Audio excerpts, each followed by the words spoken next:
Okay, it is 6 o'clock. I'd like to start by welcoming everybody out to the City of Nampa Planning and Zoning Commission meeting, January 13th, 2026.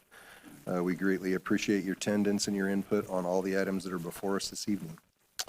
Madam Clerk, can we start with the roll call? Garner. Here. Miller. Here. Daffer. Turner. Kehoe. I'm here.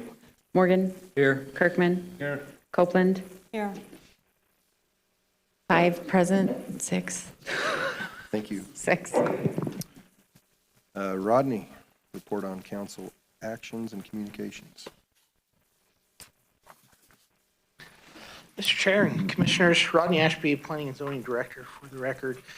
Excuse me, we had, it's been a little while since we have reported on city council action items. 5th of January, they didn't have any public hearings. They just had some ordinances that they've read, so nothing to report on that one. But I do want to report on the December 15th meeting, which has been a while ago, but quick update. Subdivision final plat approval for Spring Hollow Ranch, subdivision number 5. You had recommended approval, and that was approved. Subdivision final plat approval for Magnolia Estates number 2. You had recommended approval, that was approved. Subdivision final plat approval for East Ranch, subdivision number 2. That was recommended and approved. Then public hearings. We had a comprehensive plan map amendment from medium density residential to industrial for 8 parcels located off of Florida Avenue and Iowa Avenue. Excuse me. And you had recommended that for approval, and that one did go through. A comprehensive plan map amendment from medium density residential to low density residential, annexation and zoning to RS 18, and zoning map amendment from RS 6 to RS 18, subdivision preliminary plat for Crosswoods Estates subdivision. All of that you had recommended approval. That was approved as well. The text amendment for the comprehensive plan and zoning map amendment for the form-based code in the downtown, and that all went through. You had recommended approval for that one as well. And finally, the annexation and zoning to BC, RMH, RS4, IP, and a master plan community. This is the one off of Cherry Lane and Ustick. Mark Bottles project. That one was recommended for approval, and that one was approved as well. That's all I have. Thank you, Rodney. Appreciate it. I would entertain a motion to approve and adopt the consent agenda. So moved. Second. It's been moved by Kehoe, seconded by Kirkman to adopt the consent agenda. All those in favor? Aye. Aye. Any opposed? We'll go ahead and move into our public hearing portion of the meeting tonight. Just as a brief overview, this meeting is being recorded and streamed online, so if you could do your best to keep quiet in the crowd. Any loud talking in the crowd is amplified online and in our recording, so it makes it difficult for those online, and if we have to go back and listen to the recording later, kind of hard to hear. So please respect those that are at the mic and respect us, and we'll respect you too. To start, the applicant will come up. We'll get 7 minutes to propose their project. And we'll have staff report. They'll give their findings on each item, then we'll open it up for a public hearing. When you come up, if you could please give your name and address for the record, and then we'll give you 3 minutes to tell us what your thoughts and feelings are on each item. Then we will close the public hearing, and we will deliberate and make a decision on each item. So once you have spoken, that's all you get to say. So you get your 3 minutes, and that's it. If you have somebody else with you and you think of something later, pass the note to them, and they can ask that question for you when they come up. So we will we'll go ahead and get started. Mr. Chair, hold Yes. on just a quick Chairman second. Miller, he's got something he Oh, wants to say. Ronnie's got something. Go ahead. I think you're going to say what I was going to bring up. Yeah, I'm sorry. So this is the first meeting we've had in January, and so at this time every year, we elect or re-elect the chairman and vice chair for the commission. I forgot to mention that in here, but that's 1-2B on your agenda. Rodney, I think one of the reasons why it says review is because since Tom is not here and we have not filled Peggy's vacated position, we were going to ask you guys if you wanted to wait or if you wanted to do that tonight. Difference to me, what everybody else thinks. It's not statutory, is it? It says Some that we need to organizations, address it. It needs to be on the agenda that this first meeting. So you could continue this to another date if you choose. Some organizations, it's statutory. That's what I was wondering Yeah. if this is. Well, I would just propose, should I make a motion? Do whatever you need to do. Mr. Chair, Yes. I make a motion that I nominate Commissioner Miller to continue in his role as chairman. Second. Okay, it's been moved and seconded. All those in favor? Aye. Aye. Any opposed? Besides me? Oh, wait, I don't. I was gonna say, who's Miller? Okay, Sure, can I ask a quick question? yes, you may.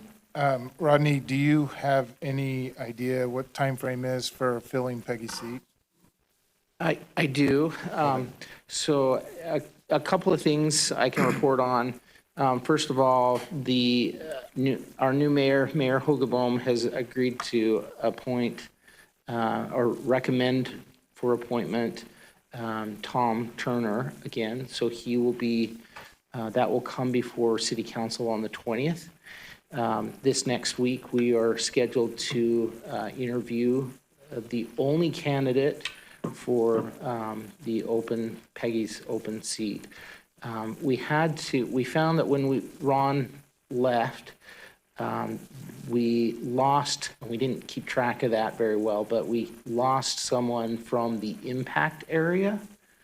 We need somebody representing I the see. impact area. And so we had to re-advertise for that, and we only had one applicant. So we've just got one applicant we're going to interview next week, and if it all turns out, Okay. we'll take that to City Council on the 20th as well. All right. Well, I guess it wouldn't be the 20th, it'd be the following City Council meeting. Okay. Yep, do we have any?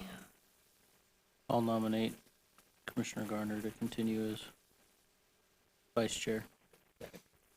Okay, it's been moved by Commissioner Morgan, seconded by Kehoe to nominate Commissioner Garner as the vice chair. All those in favor? Aye. Any opposed? Okay, looks like we're on to Maria. Was anybody from city council watching so they can know how easily this can go? They need to watch all of our meetings in that case. Doesn't have to be difficult, does it? Yeah, probably. Okay, so first item on the agenda, 3-1, is an annexation and zoning for 37.74 acres into BC RD, RS4, and RS6 zoning districts with corresponding right-of-way, potential development agreement, and subdivision preliminary plat for Regatta Crossing subdivision at 0 Ustick Road. Is the applicant here? Go ahead and come on up.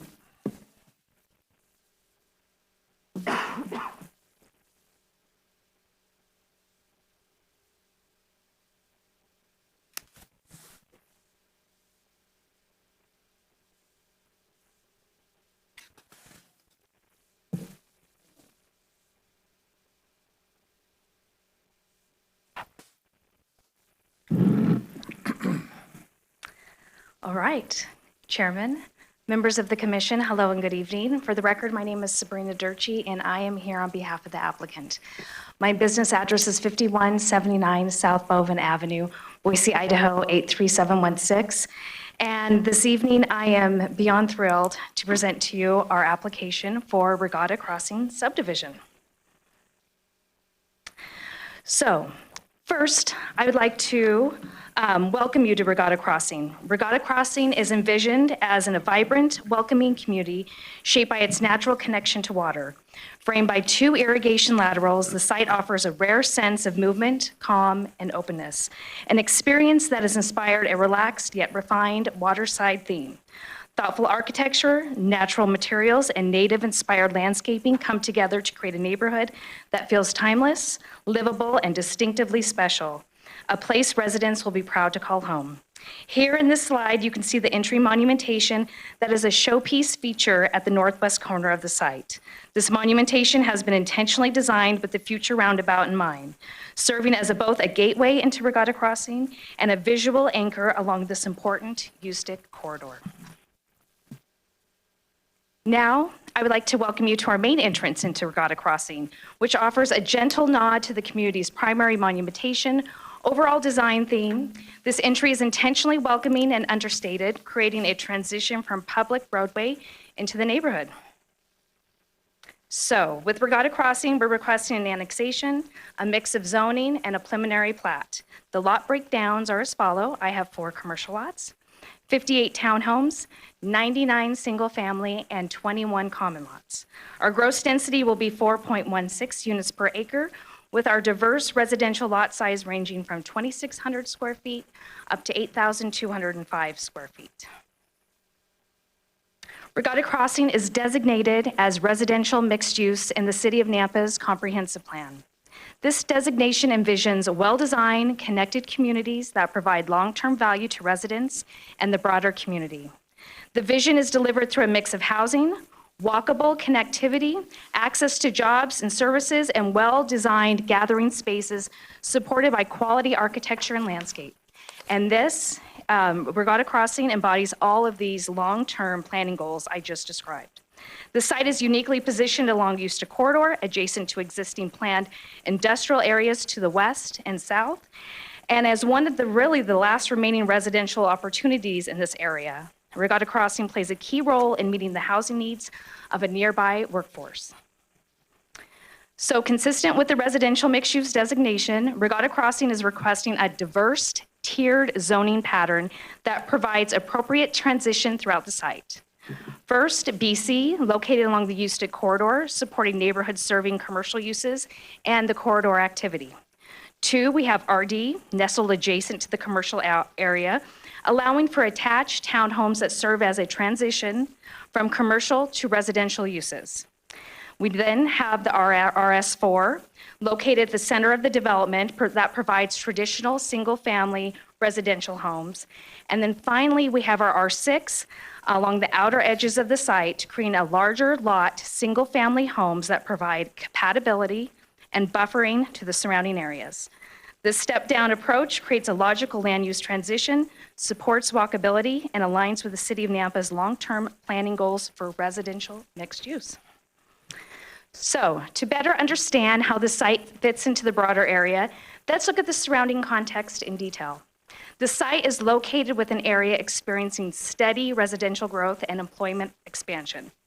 To the north and east, the site is surrounded by established and improved single-family neighborhoods, including Heartland, Sweetwater Glen, Fall Creek, Merriweather, Magnolia Estates, and Kinghorn Place, totaling more than 1,100 existing and planned homes.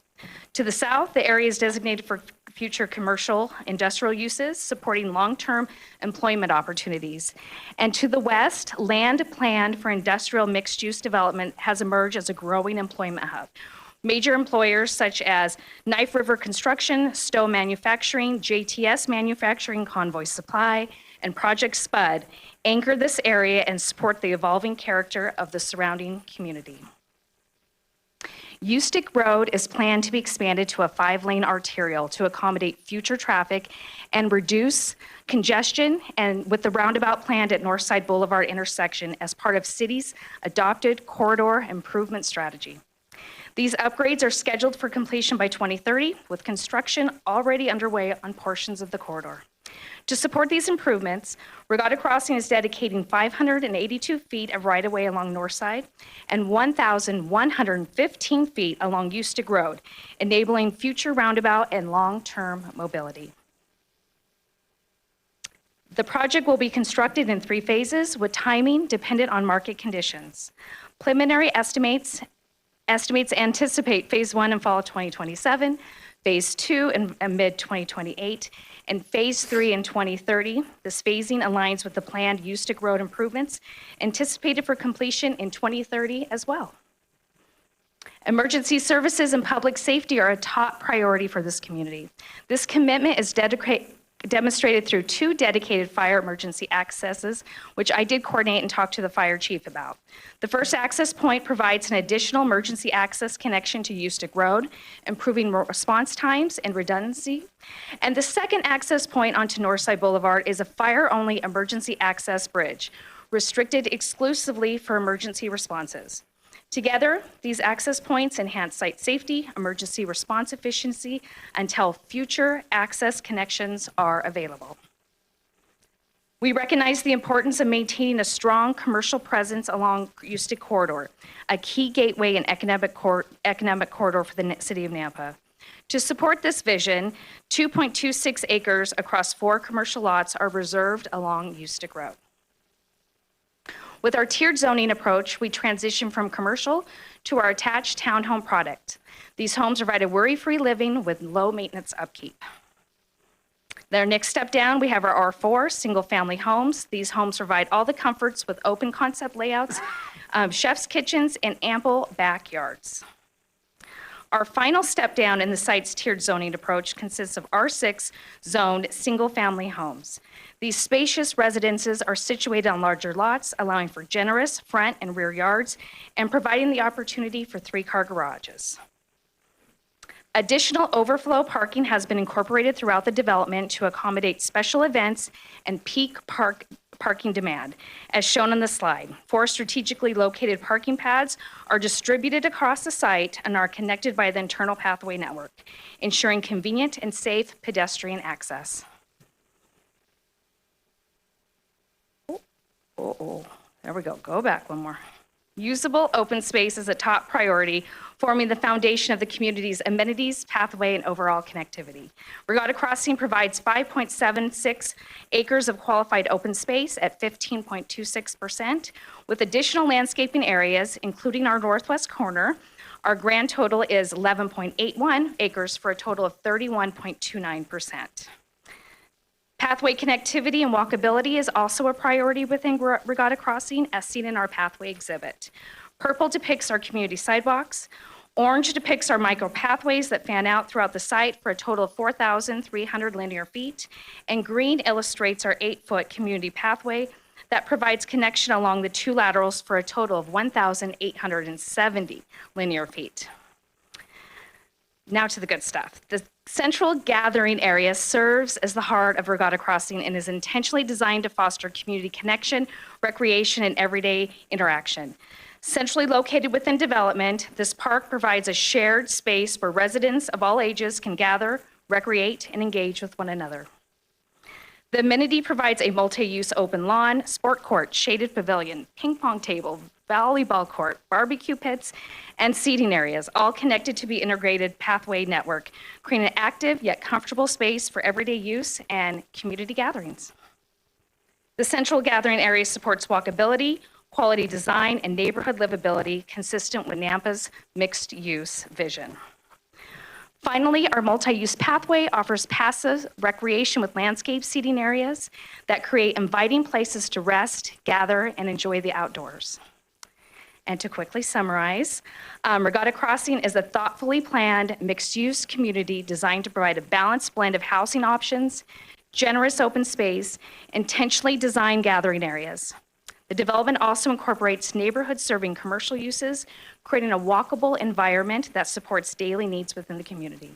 Overall, Regatta Crossing embodies the key principles of a well-planned mixed-use development, aligning with the City of Nampa's comprehensive plan by promoting connectivity, livability, and long-term community value. And on that great note, I'd like to thank you all for your time, for your thoughtful consideration this evening.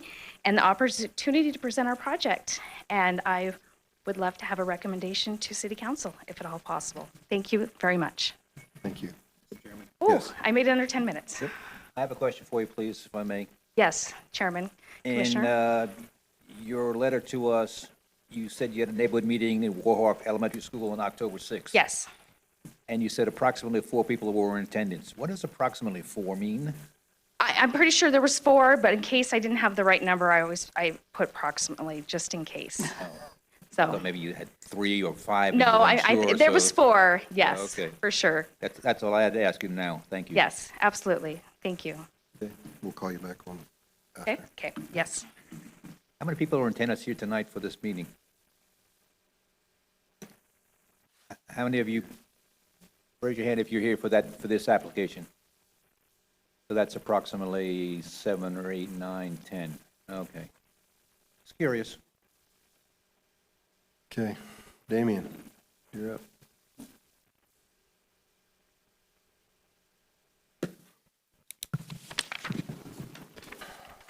Thank you, Mr. Chairman and Commissioners. Damien Snodgrass. All right, the applicant's request today is annexation and zoning for 37.74 acres for BC, RD, RS4, and RS6. The concept is for 58 single-family attached dwelling townhouses, 100 single-family detached dwelling units, 4 commercial lots, and 22 common lots. This will be a recommendation to City Council. So some of the property details. Currently, it is within Canyon County under the residential mixed-use designation. To the north, we have some RP zoning, which is the residential professional.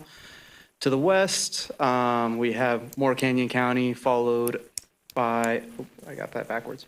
So we have some industrial to the west, and to the south, we have county parcels that are undeveloped, and to the east, we have counties that are undeveloped. The history of this project is that in April of 2021, a request for annexation into zoning was denied due to no path of annexation. Another project didn't come through, so there was no path.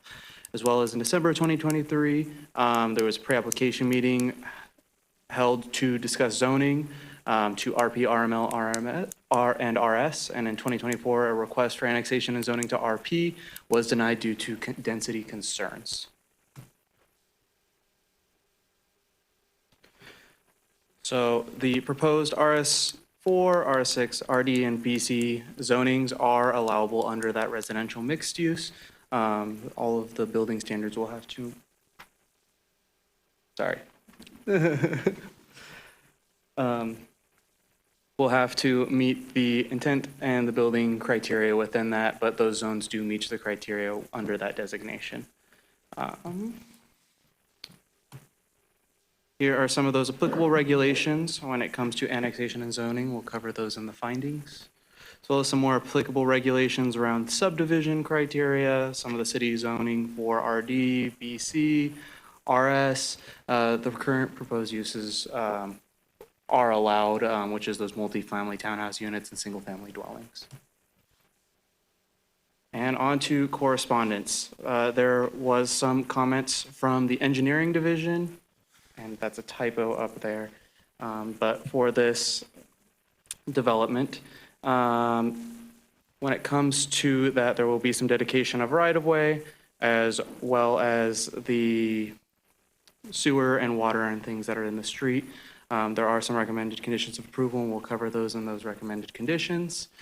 However, any further questions on that, I'm going to defer to Daniel.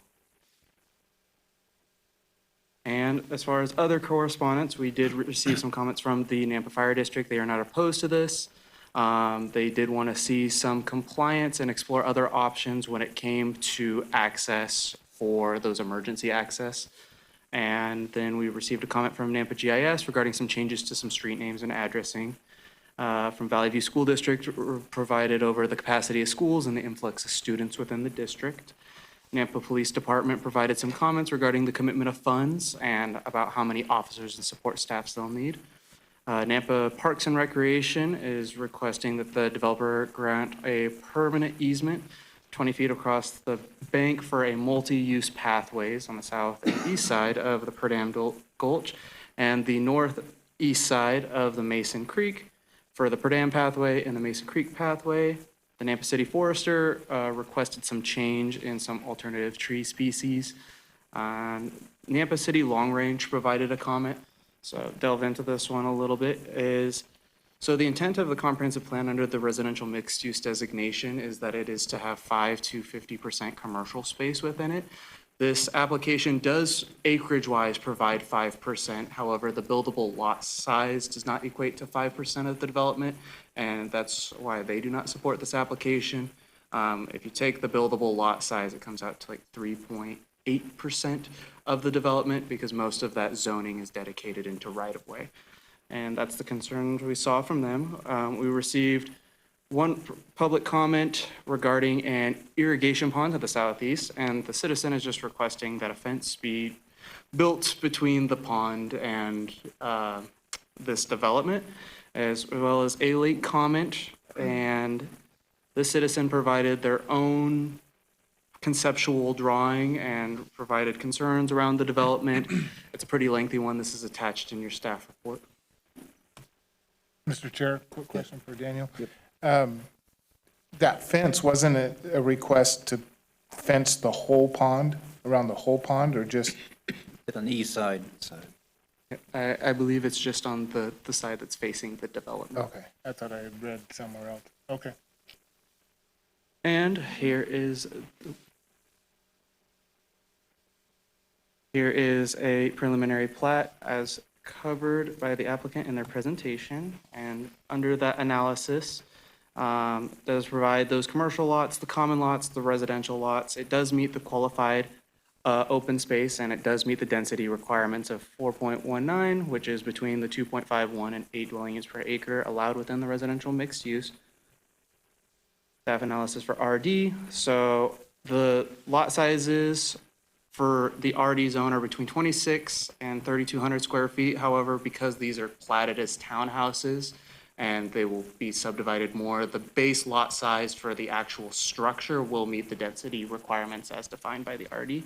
And all of the lot depth and width will have to be met per city code. For RS, for the RS4 and RS6, we saw a proposed lot sizes that are well within the allowable uses by those zones. And again, the lot depth and width will all have to be meeting that code. Again, that qualified open space does meet the required as per city code, the 15%.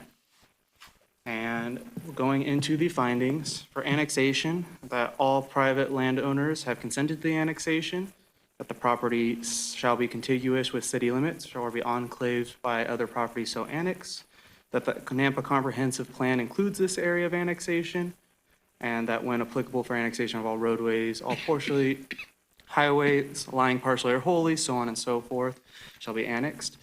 Staff found these all to be met through the affidavit. It is contiguous to the north, and the Nampa Comprehensive Plan does this, and a memorandum of understanding is between the highway district and the city.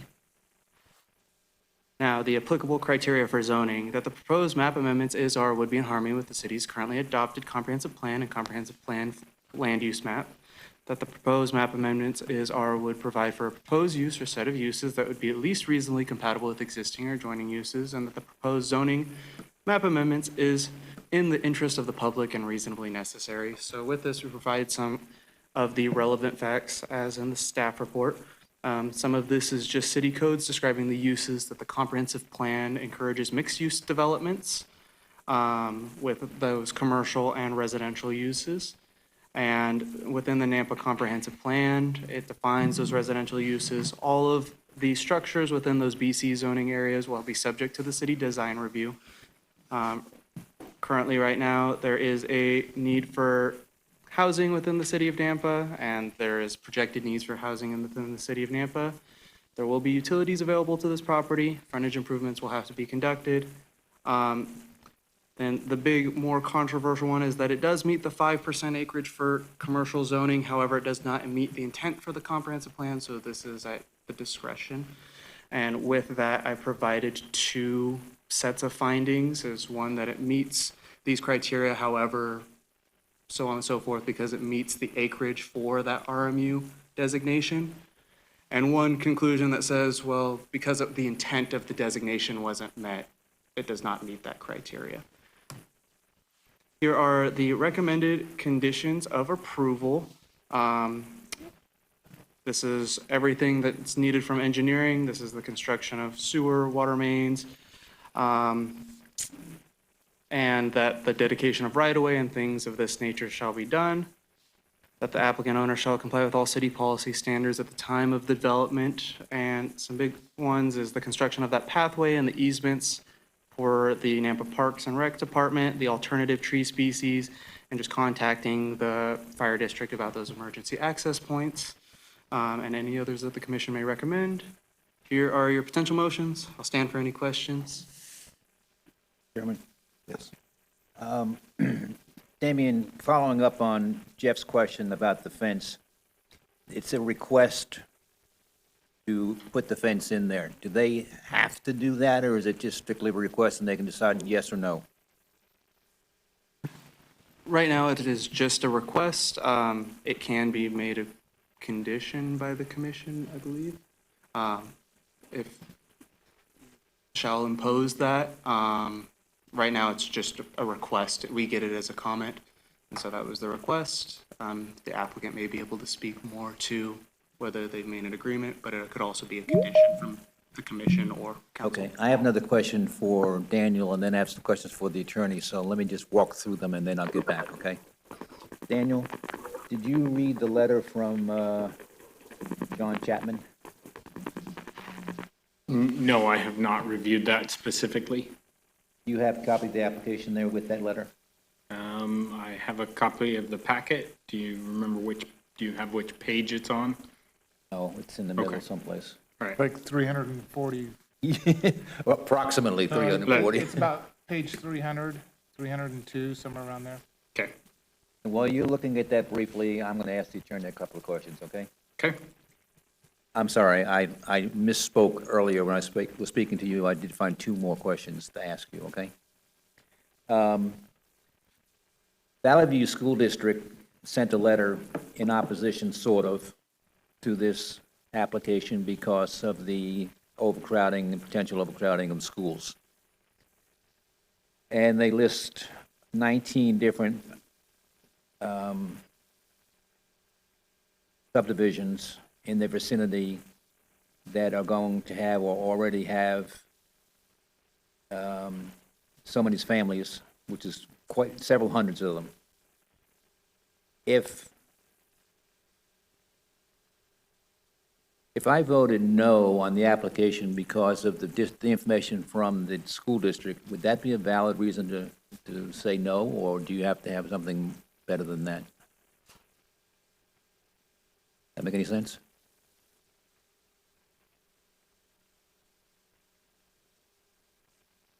To answer your question, I understand that this application is simply an annexation and zoning issue that's before the commissioners tonight. If annexation is a concern, there's always an opportunity to recommend a denial of that to the city council. So you can consider a myriad of concerns that you might have with recommendations. If schooling might be a concern of yours, again, just kind of clarify why annexation would be recommended. You would be recommending a denial for the annexation. Okay. Also, there was a letter from Forestry, I believe it was, that said that several plants that they had recommended, that they were planning on putting into the subdivision, they were recommending that they not use those plants because they're, for various reasons, not viable or not a good choice. If the developer says, tough, I'm putting them in anyway, or they say they want to put in palm trees, even though the Forestry Division says no, is there any weight to that, or is it just up to the developer to do whatever he wants to do? Commissioner Keough, although that's a specific question, and I'm not particularly familiar with restrictions on certain types of trees and those types of specific questions, I can say, and I recall staff presenting recommendations or conditions to put on approval. That could be something that could be considered as a condition if the commissioner so choose. Okay, thank you. That's all I have for you. Daniel, you Yes. got there yet? Yes, I'm reading through it now. What questions do you have? Well, what do you think? I mean, they bring up some good points. They, in the past, have reduced the density, but not enough according to this letter. There's also right-of-way issues on Northside Boulevard. Number of different things in this letter that I thought were kind of pertinent to the application. I didn't know what professionals would think about it, you being our professional. So I've reviewed the plat, and the access locations meet our policies for access there. I'm not sure specifically when he's talking about, what ideas he has floated for various different accesses. That's not something that I have specific knowledge of what he's proposing. I believe he's here and may be able to testify to that during his testimony if he chooses to. Based on my review and the traffic impact study that has been done, the access points that they are identifying are acceptable to the city staff. Okay. More in the here. Thank you. That's all I have, Mr. Chairman. Mr. Chair? Yep. Just want to clarify, Damien, on the 5% thing. Is the ambiguity because our code doesn't match the intent of the long-range plan, or do they not meet the letter of the law in our code? It's a little bit ambiguous because it says 5 to just 50% is required to be commercial. So it does meet in acreage-wise because the road and the right-of-way is all dedicated as BC commercial zoning, so it meets that 5%. It's just the buildable lot area doesn't. So that's why we received a comment from Long Range Planning that it doesn't meet the intent of the RMU designation because that buildable lot area is not 5%.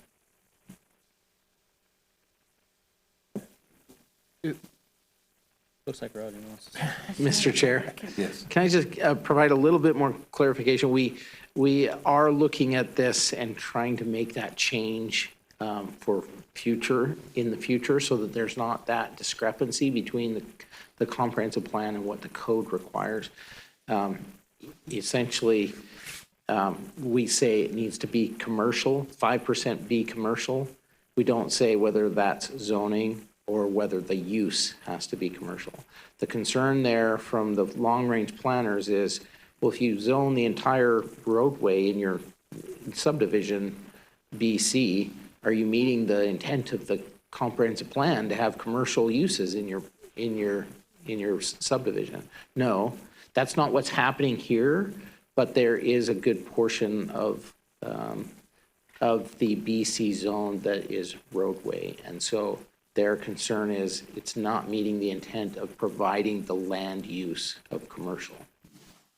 Follow up. So you may have said this, if our code was clear that it was the buildable area, and they did that calculation, how close are they? Are we at 4.8% or are we at 3%? Right now, it's sitting at like 3.8. Okay. Mr. Chair, a question just for clarification. The Nampa City long-range planning, is that part of Nampa City's planning and zoning department? Okay. Because it almost sounded like it was a separate little group of folks that, okay. Mr. Chair, yes, that's correct. They are part of our team. They are just focused on developing the comprehensive plan. That's Doug and Brianna Sun, and they're looking at long range. And then we ask them to comment on these projects that are current projects, current planning projects, but to look at it from a perspective of a long range planner. Mr. Chairman, can I? Rodney, you said that that's not what's happening here. What did you mean by that? I mean specifically. So did they not know about the road or the 5%, or how? What did you mean when you said that's not what's happening here? Yeah. Mr. Chair and Commissioner, the comment that I made is just that I was just creating an extreme example. If a subdivision came in and they were to zone everything, all the road, all the common area as BC, but they don't use it for the actual commercial use, then that would be an extreme example. That's not what they're doing. They are providing commercial spaces. What they are doing, though, is providing 5% of the zone as commercial, not necessarily 5% of the commercial area that will be used as, the land use be used as commercial. And would it be denied if they weren't allowed to use the road? On city code? Yes, that would not be consistent with our city code. If it didn't include the roadway right now, it wouldn't meet the 5%. Okay.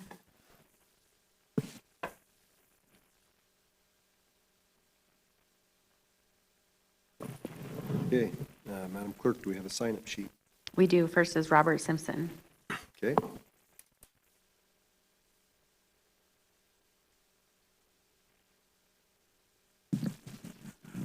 I'm Robert Simpson, 8713 Ustique Road, Nampa, Idaho, 83687. Two issues I'm concerned about. Could we have back up the plat of it? Back up there. If you'll notice, there's only one access for the public in and out of the site, and that's on Ustique Road, just to the east of, or to the west of where I live. And I come out on Ustique Road now, and sometimes the traffic is backed up past my driveway. So I have to go one way. I can't go two ways out of there. I'm concerned with that one entrance, and I understand it's required for that entrance to be exited only to the east. They can't exit to the west. And that will make it even worse than it is now. Second issue with that, it shows a roadway going to the east into the field just to the east of it.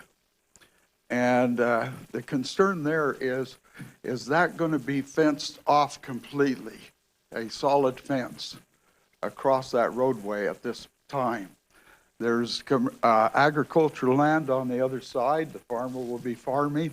My property is on the other side of that. And if, knowing kids, they're going to be going through that if there's not a solid fence there. And there's a liability problem. There's problems with the water because there's a pipe comes out about that big around out of the ground. It goes down into the ground about 10 feet. If kids get down in there, there's a problem. So there's a lot of problems there if they don't have that as a solid fence along there. And those are the two issues I really have at this time. Thank you. Next is Nicholas Shields.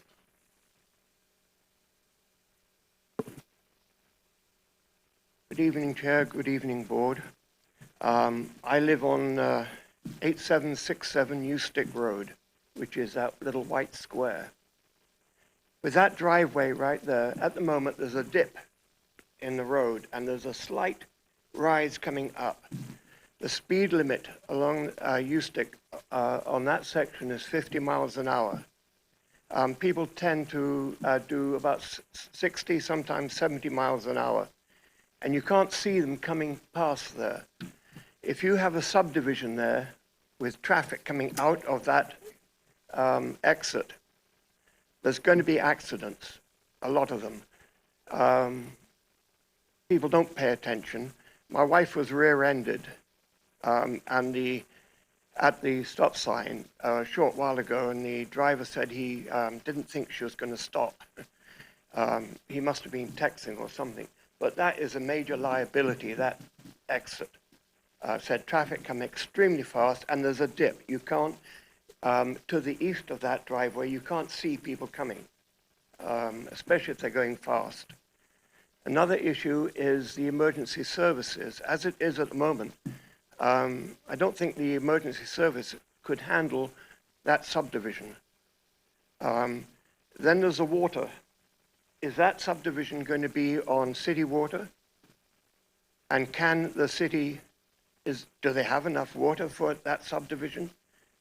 We are on a well, and before the subdivision on the other side of the north side of Ustick went in, our water was pretty good. Now it's deteriorated, and the water table has dropped dramatically. I don't think people consider the weight of a subdivision. There's an awful lot of concrete and everything else, and I think it's really damaging the water table. And we rely on that water table. We rely on our well. Then there's a school. My grandchildren go to the school there, and at the moment it's pretty full. So I don't know whether that the schools could handle that additional children. And as Bob said, the access along that road, the road cannot handle neither north side nor Ustick. It can't handle the existing traffic. Between about 6 and 8 o'clock in the morning, between north side and all the way down, it's a solid line of traffic. We cannot get out of our driveway. The people, some unknown reason, they don't want you pulling out in front of them. So if they see you there, they will speed up. Traffic won't let you out. So at a certain time of day, you have to go the opposite direction to that to which you want to go. Mr. Chair, time. Thank you. Oh, am I out of time? Okay, sorry. Well, thank you. Thank you for your comments. John Chapman.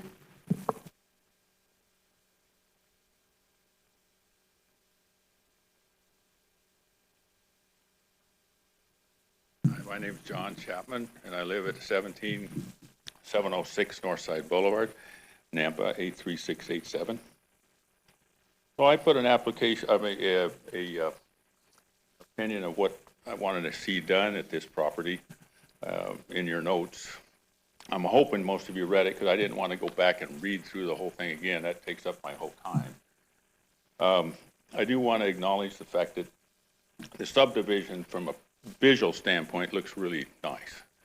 But I've tried to get the entities involved in it to talk about putting a different entrance exit to go off the north side and lower the density. And those issues have been covered several times, and that's why they've been turned down so many times. And they're pretty reluctant to have me be a part of any of the planning. And I just live just to the west and southwest, sort of. And our family's been there 100 years, and we don't intend on doing any more development in the area we're at. And we've got third and fourth generation there, and fourth generation's looking at using the remaining area we have there for a nursery type setting. He's a national landscape architect, and so he's going to develop a business there. And we just don't need that high a density up next to everything.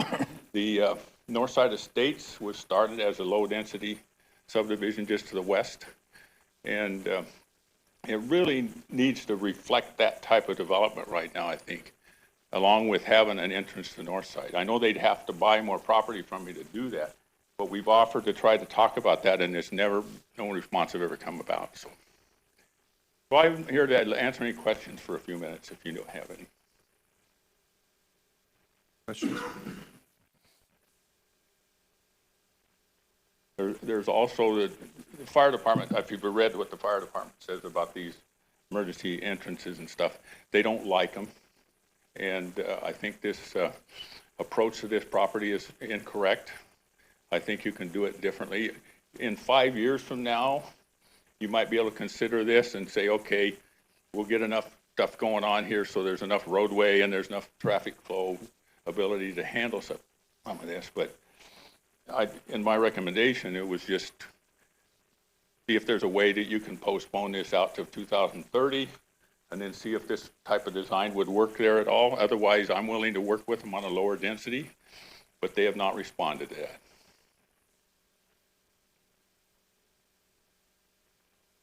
I guess I could ask has everybody read the letter I sent, or? Yep. Yeah, we get the packet usually Thursday evening or Friday morning. Yeah, and so- I went through the packet several times, so. No questions? Thank you. Thank you very much. Appreciate it. Right, thank you. Brian Person.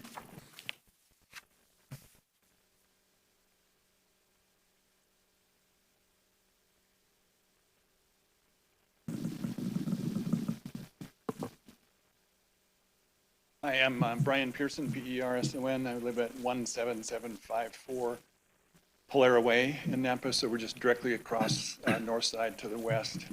You know, I want to respect that the role of the commission is not to presuppose what the council might do, but I think a significant metric of this project is that almost something identical from an external impact standpoint was placed before the council 2 or so years ago, and they rejected it, as has been discussed here. I looked at my notes from that meeting, and it was based on density and concern about that single point of ingress egress and the safety of that point in proximity to the intersection of North Side and Ustick. And that's with and without roundabout coming. I don't know what the numbers are, but I'm going to, having been at this for a while, I'm going to guess that City Council approves, what, 90 to 95% of the proposals that come before it on annexation and rezoning and new subdivisions. It's got to be up there. So the fact that this one did not pass muster is significant to me, and it's largely unchanged, again, from an external standpoint. A few things that come to mind: traffic. If you do the Traffic Institute multiplier for single-family homes, roughly 10, multifamily homes, roughly 8. This is another 1,500 vehicle trips per day in and out of that congested point, which is going to be a challenge for the same reasons expressed earlier. What has changed since the last time this was proposed? Several hundred, 1,100 or so additional residential development homes, living units, either there, already built. I think it's across the street to the northwest. There's 15 eightplexes coming in and 64 homes or so additional loading on that intersection. This 2030 development of Ustick coming west, I'm dubious of that. If you pay attention to the signs, Knife River has until September to install the sewer between only Madison and Franklin. A half-mile stretch is going to take much of the rest of the year just to install sewer. I just can't imagine, and I think you're going to experience this. It's not going to march westward with haste that folks think, and that also keys into the widening. School impacts, that's been mentioned, and I was grateful to hear that. I read in the paper that Valley View School District finally found their voice, and when you all approved the 1,500 apartment units on the southeast corner of Canada and Ustick, their letter, in essence, it doesn't say this, but in essence, it says, where are these kids going to go to school? And that's the same issue here. So the same concerns exist. I'd like to emphasize again some of the points made earlier. I just can't see the fit. I can't see the readiness for this. And in terms of infrastructure, school support services, et cetera, in my line of work at least, I just haven't experienced an instance where if you let a problem get big enough, it solves itself. And you name an aspect of services, infrastructure, et cetera, we're behind. Mr. Chair, time. It's, as an aside, my comments are over, but it's just kind of an interesting lesson in civics where a person.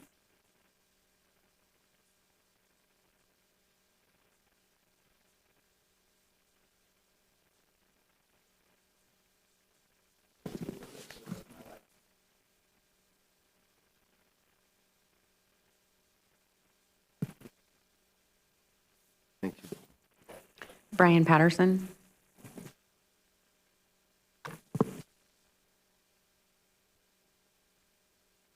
My name is, Sorry, my name is Brian Patterson. I live at 9173 Eustic Road. I'm just to the west of the property here that they're talking about developing. There's a handful of different things, at least three that I can come up with, the reason why this shouldn't go through. The first one is the traffic issues. I sit at my front door sometimes.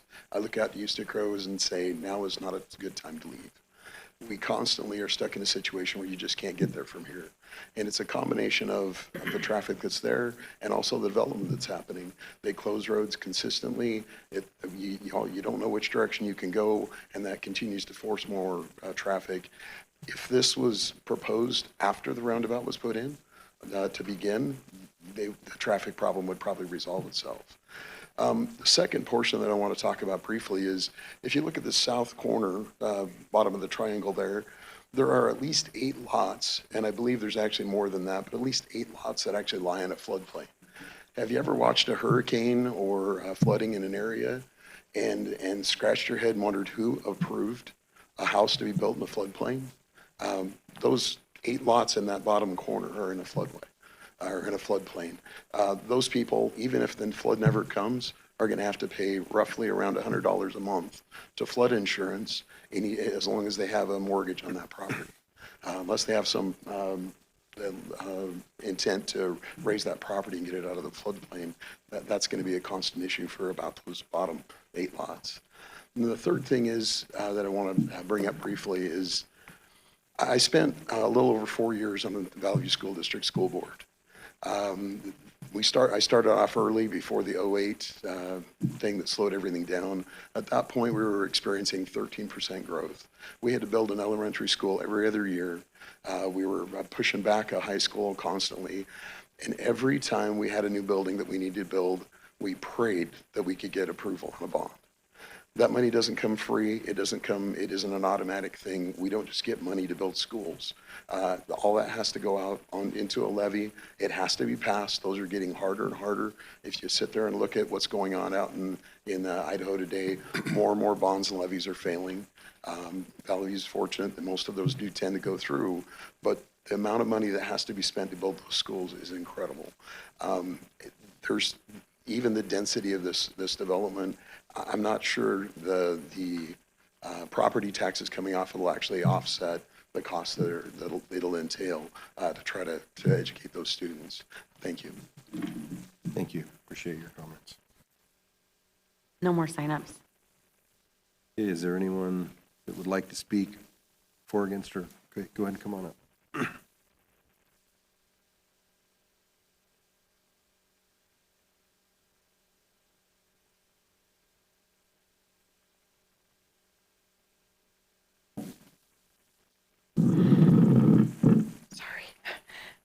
Good evening. My name is Ellie, and I live at 8848 East Hyacinth, Nampa 83687.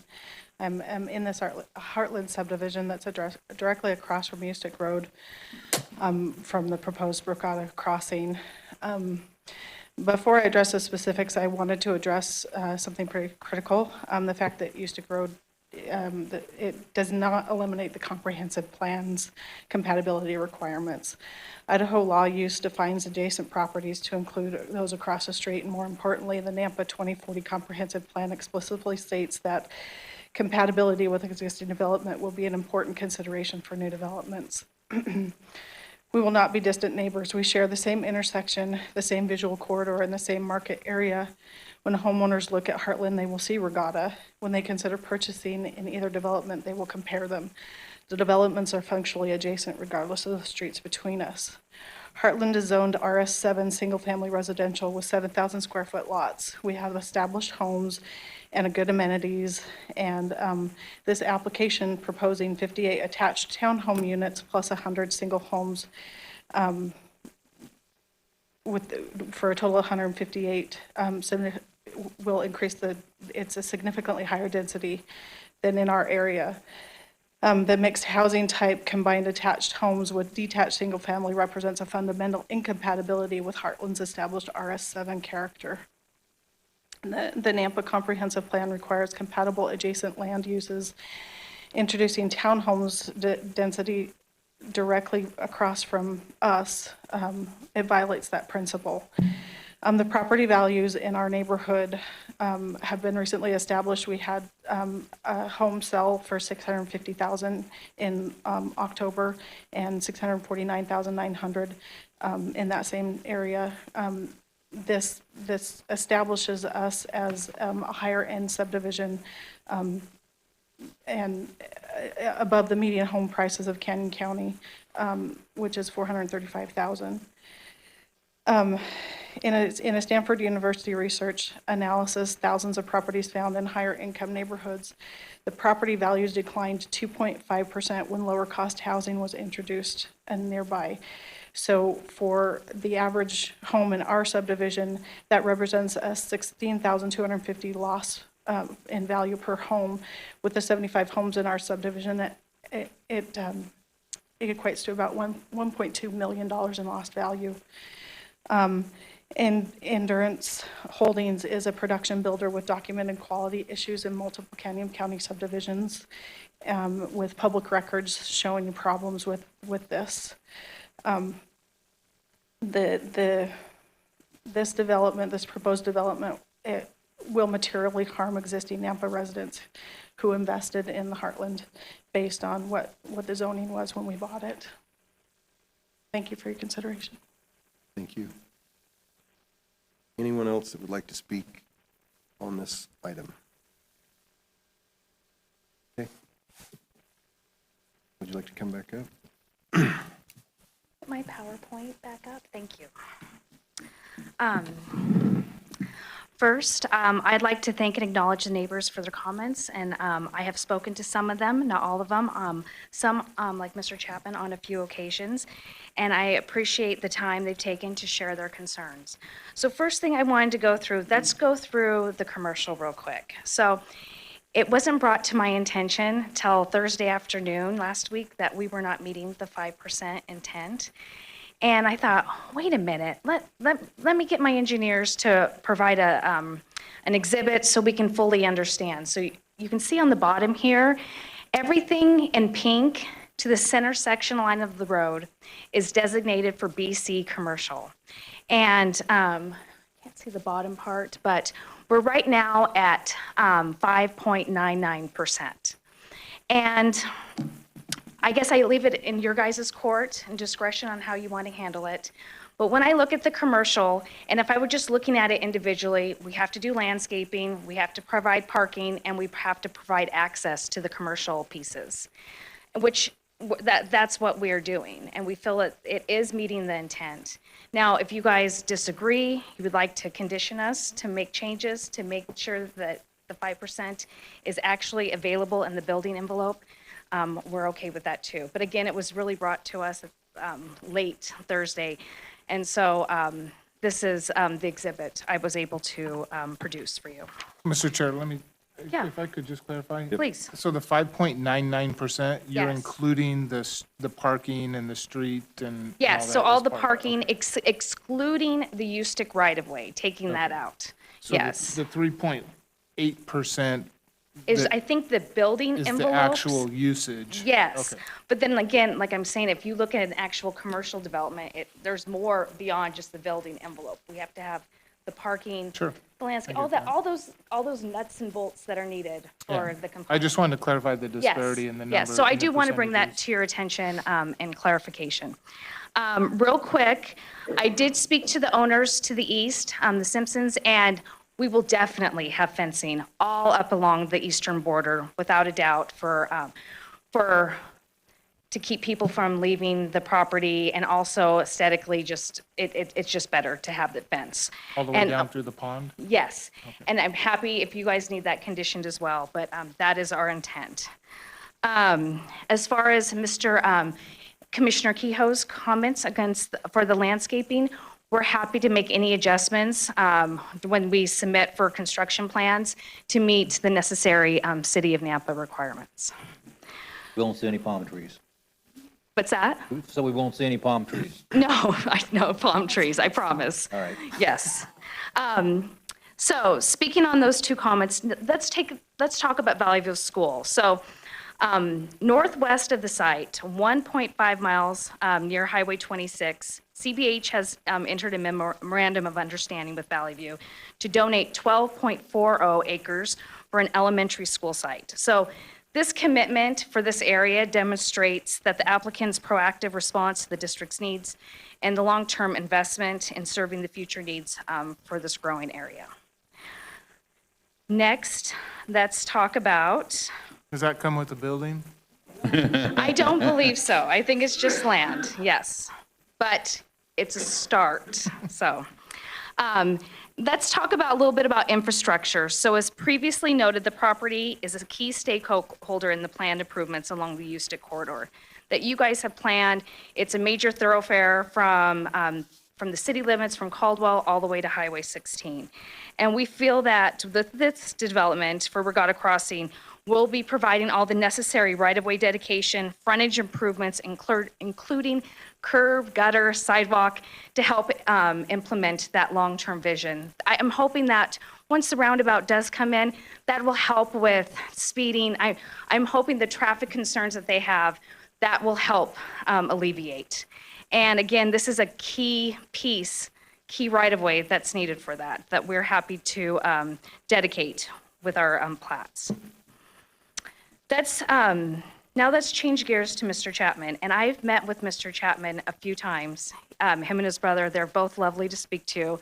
And we've had some good conversations. But Mr. Chapman, at the time of selling the property, CBH Homes, the site he knew would be intended for future redevelopment.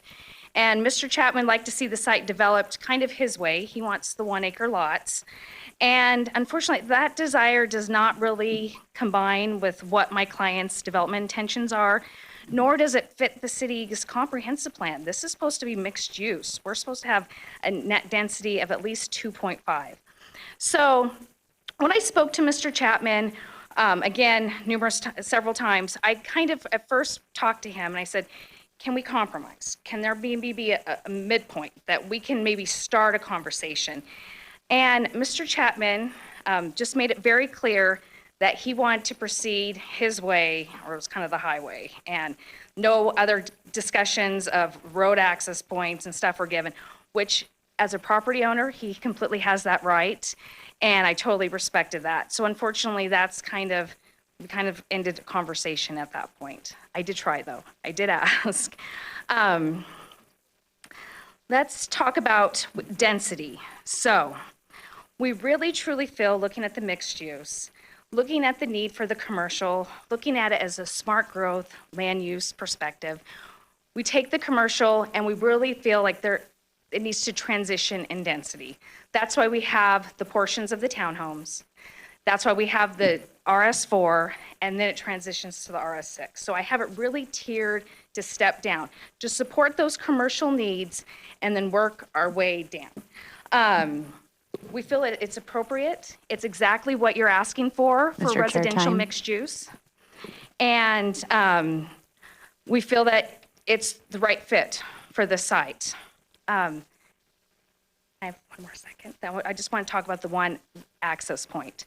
So the access point for the one access point is important because we're taking access onto a major arterial. We don't want to have numerous access points for safety reasons.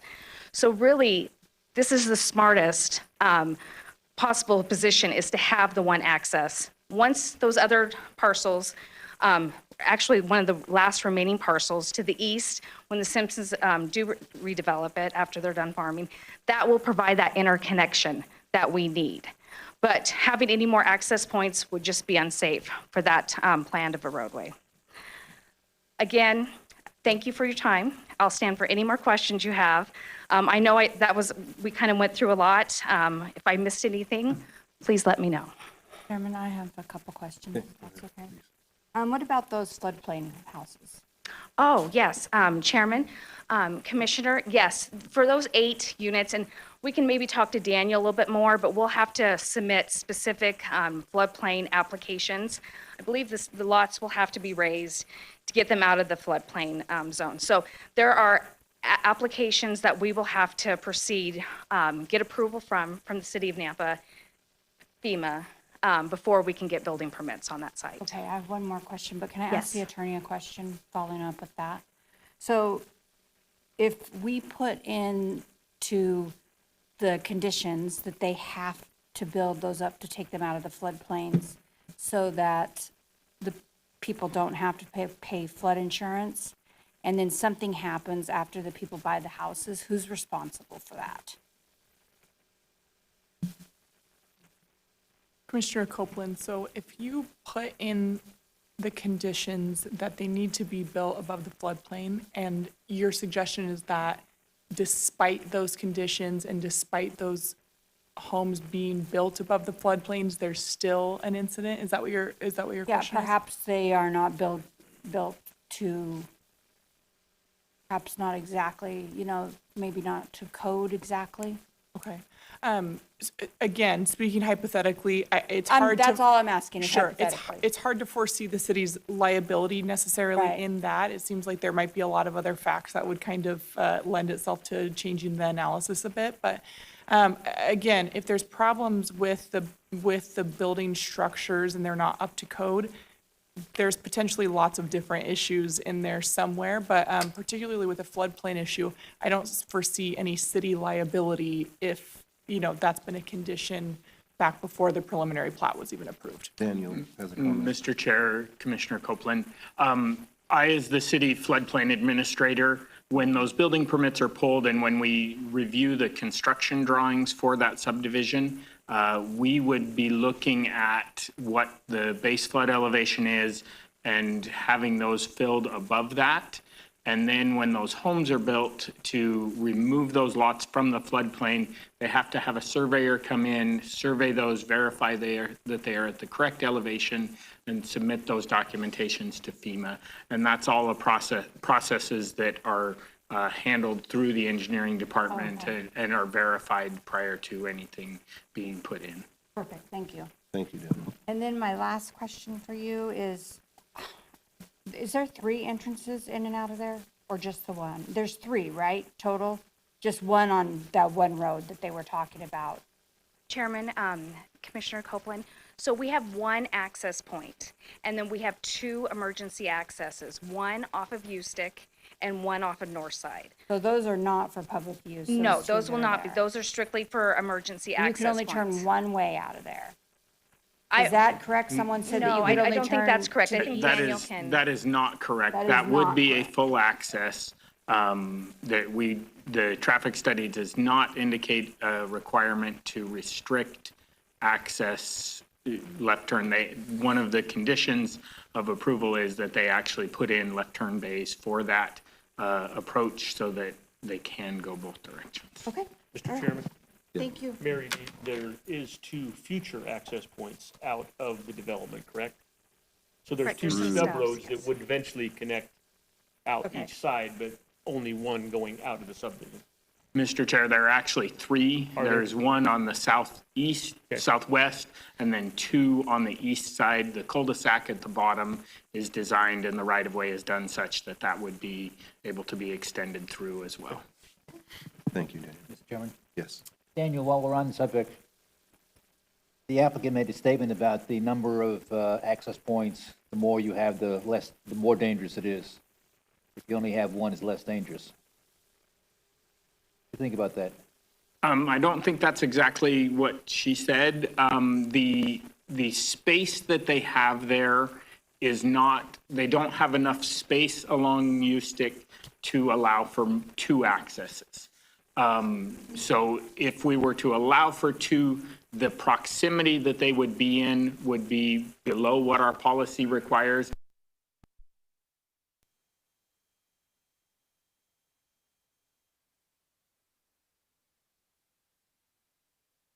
In this instance, with the spacing they have, the one access is the best alternative.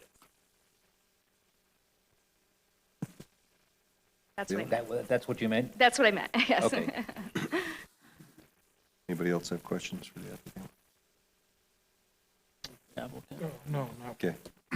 Thank you all. Thank Appreciate you it. so much. I would take a motion to close public hearing. So moved. Second.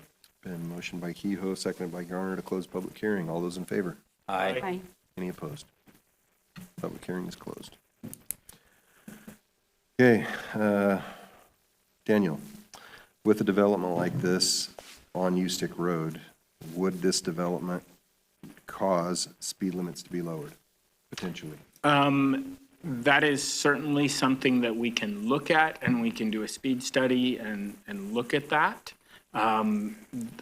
Without a speed study, I don't know whether or not that would be something that we would implement, but we can certainly, you could condition the applicant, or we can do it as a city staff. I can talk to traffic about doing a speed study there. In the TIS, it wouldn't say anything about speeds. The traffic impact study does not necessarily do a speed study.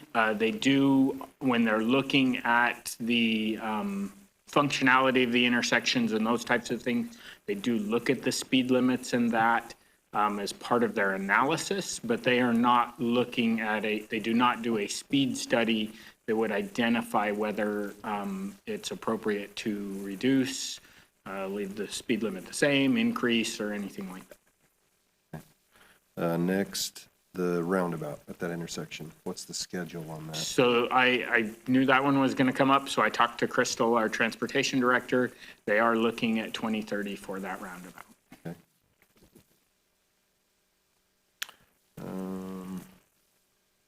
And of course, city water, city sewer for this subdivision. Yes, this And is capacity, on city water and city sewer. Pressurized irrigation is what it's proposed to be. There is not a requirement to add new wells or anything in the area for that. The other neighborhoods around there was a surface water irrigation station that was put in with Heartland, but there has not been a new well in that area since the Valley View High School went in, when we put in well 20, which is there at the southeast or southwest corner of Valley View High School site. And so there's been no new groundwater diversions in that area by any of the developments that have happened out there. So hypothetical question, in a subdivision, in an area like this, and we all know this area of town is growing very fast. A lot of new subdivisions going on, a lot more different water usages. When those subdivisions hook up to the city, more water is drawn out of the city wells that are in the area. That could potentially lower the water table. If that negatively affects the people who have current wells on, then they just need to hook up to city water or redrill their wells. So when we put in our domestic wells, we are typically much deeper than an individual property owner's wells often are. And not knowing the characteristics of the well that was mentioned, I don't know the depth on that well, and so I can't really speak to what effect that may have. We do analysis on those wells when we put them in on their zone of influence, and at their max drawdown, what that zone of influence and cone of depression on the water table looks like, to make sure that we're not impacting those. However, if there are wells that are, depending on the depth, there can be some fluctuation due to the changing characteristics of, field flood irrigation to lawn irrigation and that. But that's typically on much shallower wells, not necessarily something that would be down into the deeper aquifer. And I guess my main reason for the question is just to assure that the city does, in fact, look at those things just to help prevent. It's not something you just, we're going to hook it up willy-nilly and it doesn't matter if it affects you or not. There are processes and things in place that. And that's not to say that there could not be some impacts, but, generally speaking, that would be on shallower wells that just are not, they're into the upper aquifer, not down into one of the more established aquifers. Thank you. Questions for staff or thoughts? Mr. Chair, I have a couple of questions.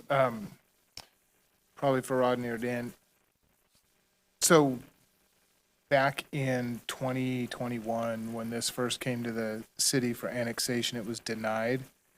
And it was denied due to no path of annexation. What does that mean at the time, if you could go in your Wayback Machine and, any idea? So, from my knowledge of reading the staff report, there was another application to the north that hadn't been annexed in yet. So because that didn't get annexed in, this one didn't have a contiguous. Oh, so you literally mean no path, like Yeah. a literal path. I see. So it wasn't touching the city limits or anything like that. Okay, Yeah. not a way forward or something like that. Okay.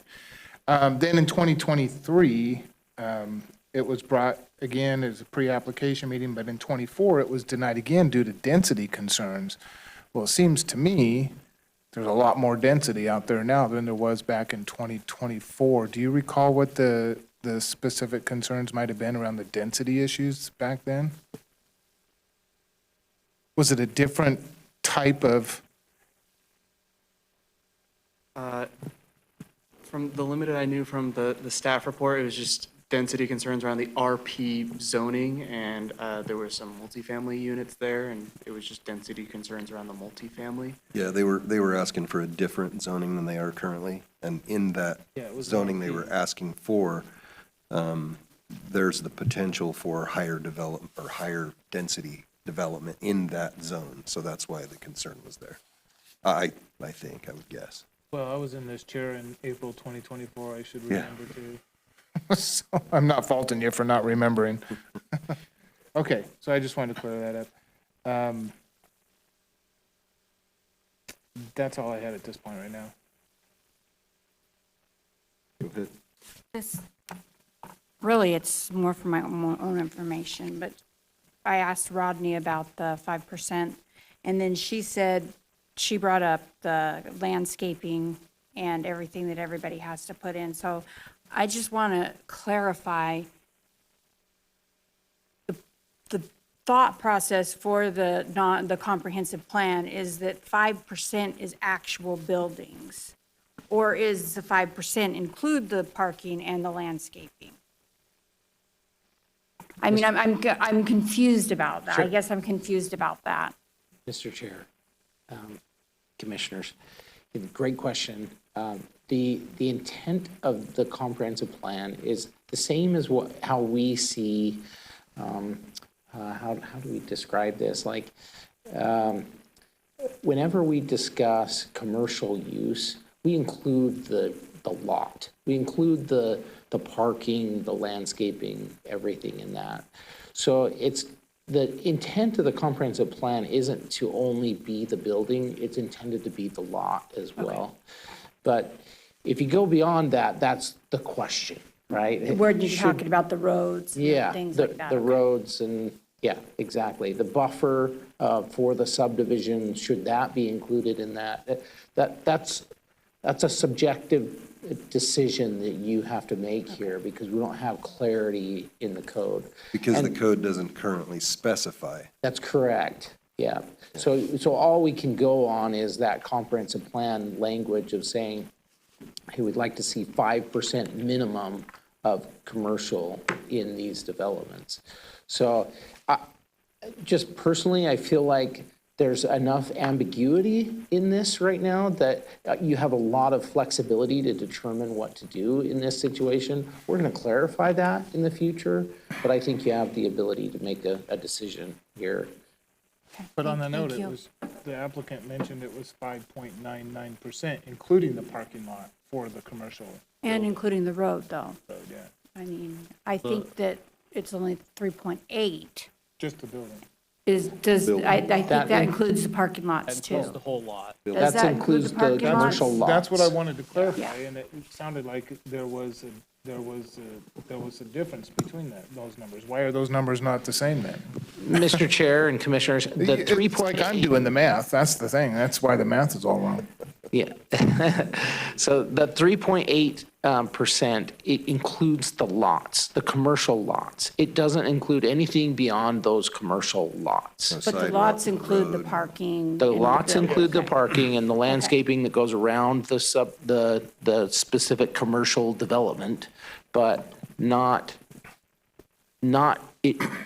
including in that 3.8%, we're not including the access drive, which is zone BC, and we're not including any of the landscape buffer along the edge of the subdivision. So That's all- outside of the lot. So all that equals 5.99% of what she was. Correct.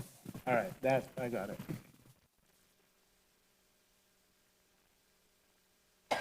And that was all. Thank you. Other questions, thoughts, concerns? Well, I think just on the 5% issue, the applicant made it very clear that they were willing to move to that Right, yeah. 5%. I think the acquiescence to meet that condition is, if that condition was on there. I'm a little hesitant. If it's in the code at 5%, I know there's ambiguity in the code, and it hasn't Well, been and I think clarified yet. too, it's not 100% clear. That's why, That's it's why- not, I don't feel like the developer's trying to pull a fast No, one not on at this all. by any Right. stretch. Didn't think that at all. So, My biggest concern was the floodplain, and if they're going to take care of that for those homeowners, and yeah, that's it's not. by the FEMA, because, I mean, we've had that in Boise lately where they thought they weren't on the floodplains and something didn't happen, and they're not, they're not taking responsibility. So that's a big deal for the homeowners that are going to buy it in the future. I do have some concern on the strain on the schools. And there was a couple of gentlemen that talked to that. Sometimes we sit up here and we think, well, that's not our problem because that's a school district problem and they have to figure out how to address whatever growth is happening around them. And that's true to an extent, but if we did that, we'd be sticking our heads in the sand and just thinking, hey, out of sight, out of mind. So I am concerned about the strain on the schools. I appreciate the land that is being offered out there, but that doesn't come with a school. It doesn't come with a building. And trying to get a bond passed, hey, we tried in the Nampa School District too, and it didn't fly. They're difficult. And the gentleman is correct. It is harder and harder to meet that threshold for even to keep the schools in existence operating with levies. Well, I think on that point, and I'll say it, I'm a little concerned that the Nampa School District has empty buildings that they're closing, other uses for, and then right next door, within the city limits of Nampa, there's a school district that is way overcrowded. So how come we can't realign some borders, boundaries, and adjust? And I know that's above our That's a discussion decision, and a but question outside of I the just purview think the of kids are going to this. have to go to school somewhere, so they have to live somewhere. So do you not give the families places to live because we can't keep up with our school? I mean, Well, I guess my there's such but I understand the schools because I don't want my children in classrooms with 45 people or whatever, but I always think that, really, that is like a school district thing. They should rezone that stuff so that we Well, I think utilize it's- what we have. I think it's one of those things when forced, nobody wants their kids to be going to a school where there's 50 kids in a class. Nobody wants that. And I think when it gets to that level, something will have to be done, and that's going to be up to not us at that point. I mean, we're a land use body, and we can think about some things, and we need to be concerned with some things, but that's kind of outside of our realm of decision-making and. Well, if everybody that's has to the vote case, on it, then right? why do we reach out to the school districts for comment? That's a good point. I mean, we should just not even reach out to school districts because frankly, what you're saying, I'm not saying that we should make decisions on this commission for the school board. That is, they're an independent, they're a taxing authority, they're an independent district, so, they need to make sure that, I get it. However, we're just sticking our heads in the sand if we don't consider the impact that what we do on this dais right here affects others. That's why we reach out for comment. Well, I think that the interesting part is that what we have was we have an owner that has property that he purchased, and he has a plan for what he wants to do to it. But can we sit up here and say, no, I'm sorry, you can't do that, because the general public are not willing to vote a bond through so we can have a school that the kids can go to? I think you're reading more into what my comments are. No, yeah. I'm not saying, no, we shouldn't make a decision based on it. I'm just saying we should take that into consideration. No, but I think that's the challenge, is that we can't sit up Well, here it's certainly and a punish a landowner and say, no, you can't do that because the people don't want to build a school. Because that's not fair to him, right? I mean, I understand that, yes. I'm not gonna, my decision isn't gonna be Yeah. based on overcrowding at East Canyon Elementary. Right. I just think that It's a that has to be- consideration though, and I understand That has to be considered, just as we consider traffic. Yeah. I mean, location, I mean, do we deny an applicant, a landowner, because there's too much traffic and it's not right, it's not a right fit? Yeah, we have before. Were they donating some of the land for the roundabout there at Ustick too? Was that I correct? don't know if they would call it a donation, but It's in- yeah. It's their land though, right? And we're getting it. Yeah, they can call it whatever they want. but Yeah. There will be a roundabout there. I was just thinking in my head about the business thing, because that'll be part of it, kind of, so. Mr. Chair, can I ask one more question of our city engineer? Please. Would your preference be if the city got its way, that you had an access off the north side as well? It would, I certainly always appreciate having multiple ways in and out of a subdivision. I understand that my understanding is there has been discussions at some point about purchase of additional right-of-way or additional ability to access there. Exactly how those went, sounds like there may be some discrepancy between the parties on how those discussions have gone. If there is an ability to do that, I would certainly prefer to have multiple full accesses into the development. That will come in time as the property to the east ultimately will develop at some point in the future. Now, when that might be, we can only speculate. So it seems like you would prefer two entrances. The fire department would not prefer these emergency accesses. They would prefer full access as well, it seems like. But these are, I want to clarify between preferences and requirements, I guess. They're meeting the code. Their current proposal meets code. Okay. That's going to be the challenge is, I think I agree with everybody that this is Can not. we have part of the condition that they put in another access road? well, I think Or is that not part, or is that I not? think it would require them to purchase more land, correct? Well, not. Because there's I mean, There's a fire access there. yeah.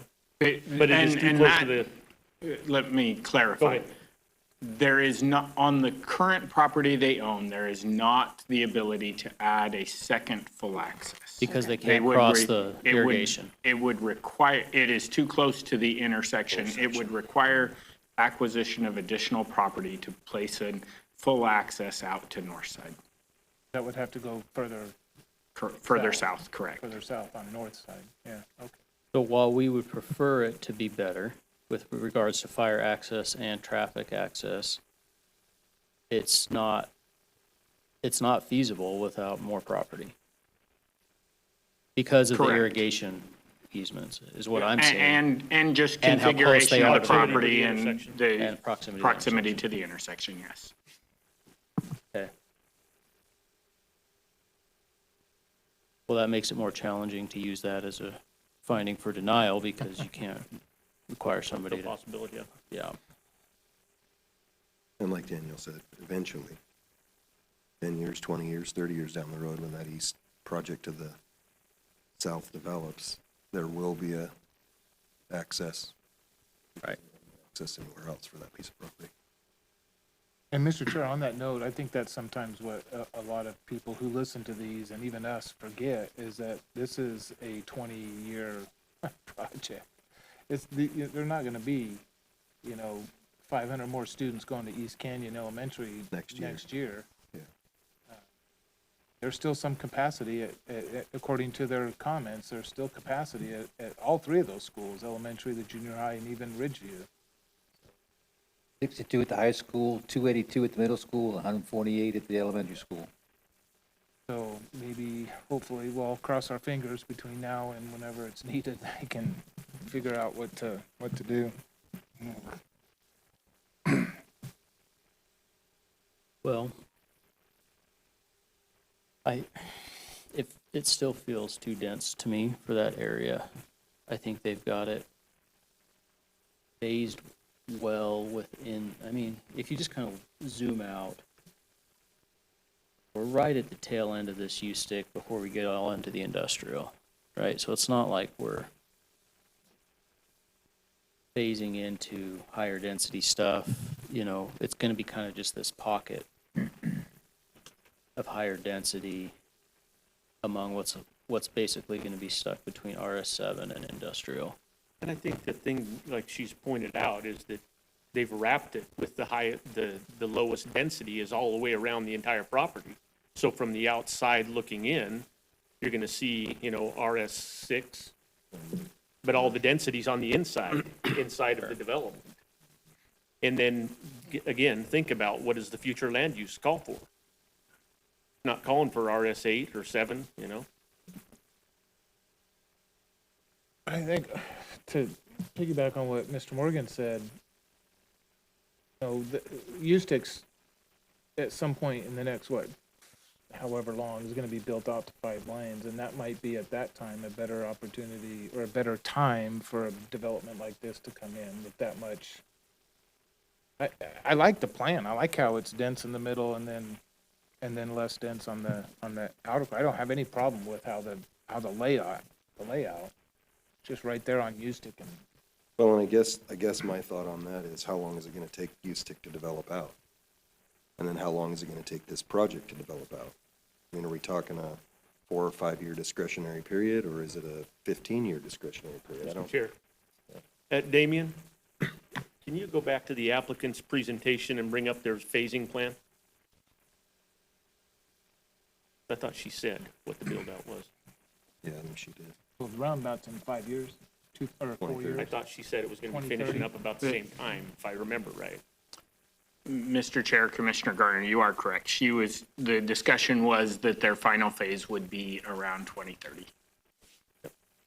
And I guess my point is, we've sat up here and we've talked about how U-Stick's gonna be different in the next 5 years, because once Highway 16 gets done, right? It's gonna become a major arterial. Is that the right term? Arterial for that one? But this is, this is not right next to 16. Like, we're getting, what, is it 5 miles? Closer to north side of freeway than it is 16. Right. That's my point is, I like it having the more density, higher mixed use closer to 16, and as we move west, scale that down. That's my thoughts on the density. You've made good points. I don't hate how they've got it tucked in the middle. That's what we like to see, the higher density in the middle. It still feels like a little too dense for this, as far away from 16 as it is, and as close to what I'm considering the end of that, which is kind of the industrial part. I don't like the access, but I don't think we can deny it on those grounds.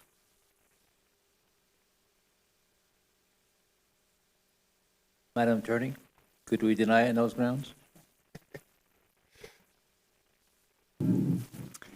So Commissioner Keough, your question, can you deny it on those grounds? Again, with this annexation and zone application, the commissioners are just making a recommendation to city council. So city council ultimately will need to make a decision on all of these different components when they come before them. And again, there'll be another public hearing. So they'll have to make decisions on quasi judicial decisions and then also legislative decisions. Quasi judicial decisions have a certain requirement to, analyze the facts based on certain statutory requirements, and judicial legislative decisions are made based off of not necessarily statutory requirements. For example, you can have an annexation it is legislative, and they're allowed to kind of make decisions based on all of these different issues discussed. So in terms of what the Planning and Zoning Commission can approve or recommend approval or recommend denial based on,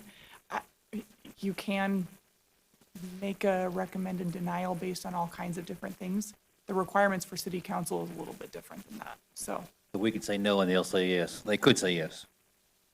unfortunately, for things which you'll hear again later tonight, like a conditional use permit, the Planning and Zoning Commission is the final decision-making authority on those issues. But for an annexation such as this, it will still go to city council for ultimate approval or denial. And they have those requirements to consider things that are legislative or quasi-judicial, and those come with statutory requirements.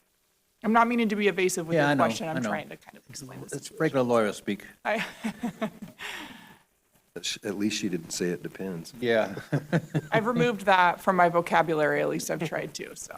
But I mean, is it fair to say if we're going to recommend that, I understand it doesn't matter what we do, but here tonight, but if we're going to recommend that they deny it, we ought to give them a good reason for that recommendation. Certainly. And so that's and that's fair to say. And so I think the previous conversation about making conditions of approval that are almost impossible or require, acquiring more land, it's making it a little bit tough on the developer to achieve those conditions ultimately for approval. Thank you. Mr. Chair, can I just add a quick note? Please, Rodney. Just what we've encouraged the commission to do in the past on these is just as exactly as has been stated, you want to give the city council information, facts, and conclusions that help them to make their decision based on your recommendation and the facts that you present. So just an encouragement to remember to look back on the criteria for annexation and the criteria listed in code for zoning. Those are your guidelines. They're your boundaries to stay within in order to stay within city code. Sure. Question for Damien. The minimum density they could have here is 2.5. Is that what I heard earlier? In the residential mixed use, it's 2.51 to 8 dwelling units an acre that are allowable. Okay, and they're proposing somewhere north between 4 and 5, is that, I can pull it back up, but 4.18, I believe. Yep, 4. little bit above the 4. Yep. Okay. So zoning wise, they're actually quite a bit less than what they could. They're less than what they could do, but could even do less. Could always do less. Down to 2.5. And that would help with their traffic mitigation with the only one exit. You have less cars going out, you have less of a problem.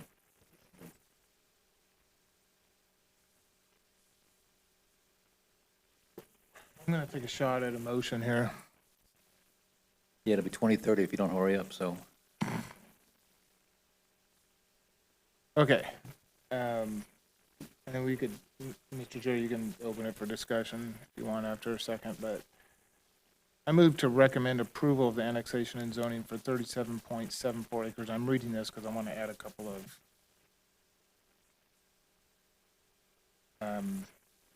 I move to approve the project as stated on the screen with recommended conditions of approval and the proposed findings with a couple of additional conditions. One, that the applicant increase the commercial, I'll just say space, is that the right word? buildable area. Area. Yeah, from 3.8% to at least 5%.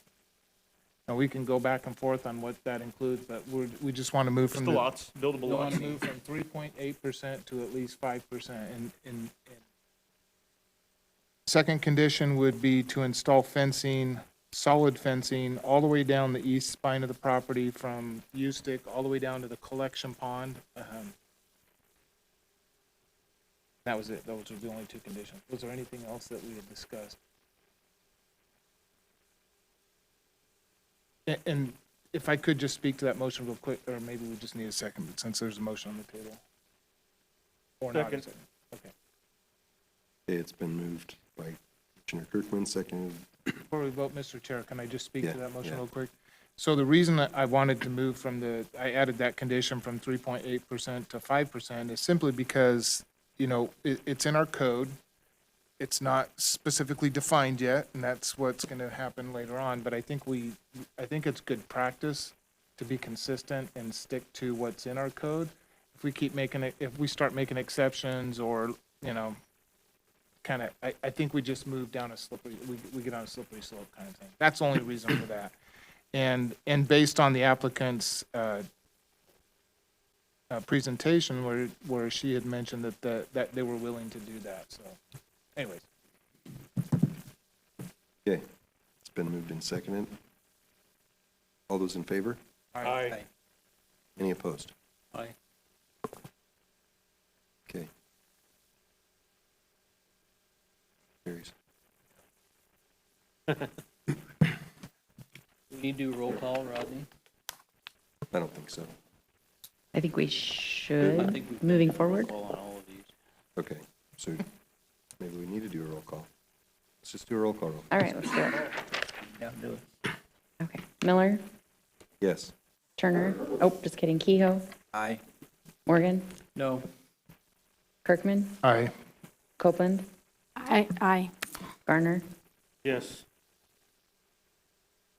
motion carries. Thank you.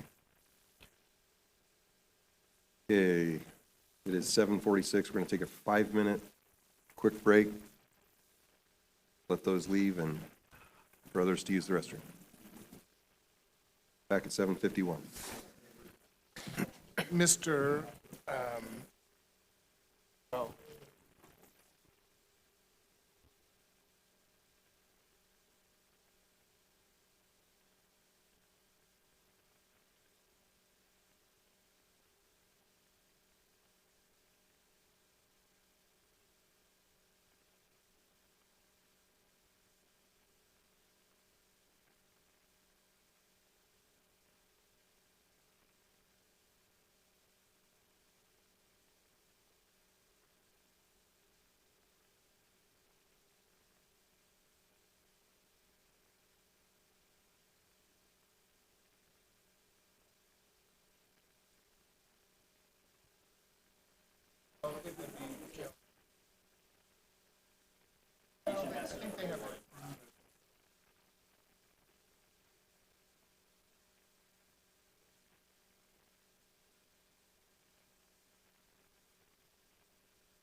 there's all these things that you don't have to start out with stuff.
Okay.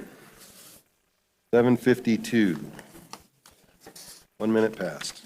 Is everybody back? Everybody's back. Okay, we'll go ahead and move on to action item 3-2, a conditional use permit for an existing RV expansion at Mason Creek RV Park, 807 North Franklin Boulevard, in an RA. This is to replace a previously expired conditional use permit to expand the RV park to a total number of sites from 76 to 120. Is the applicant here? Okay, go and come on up.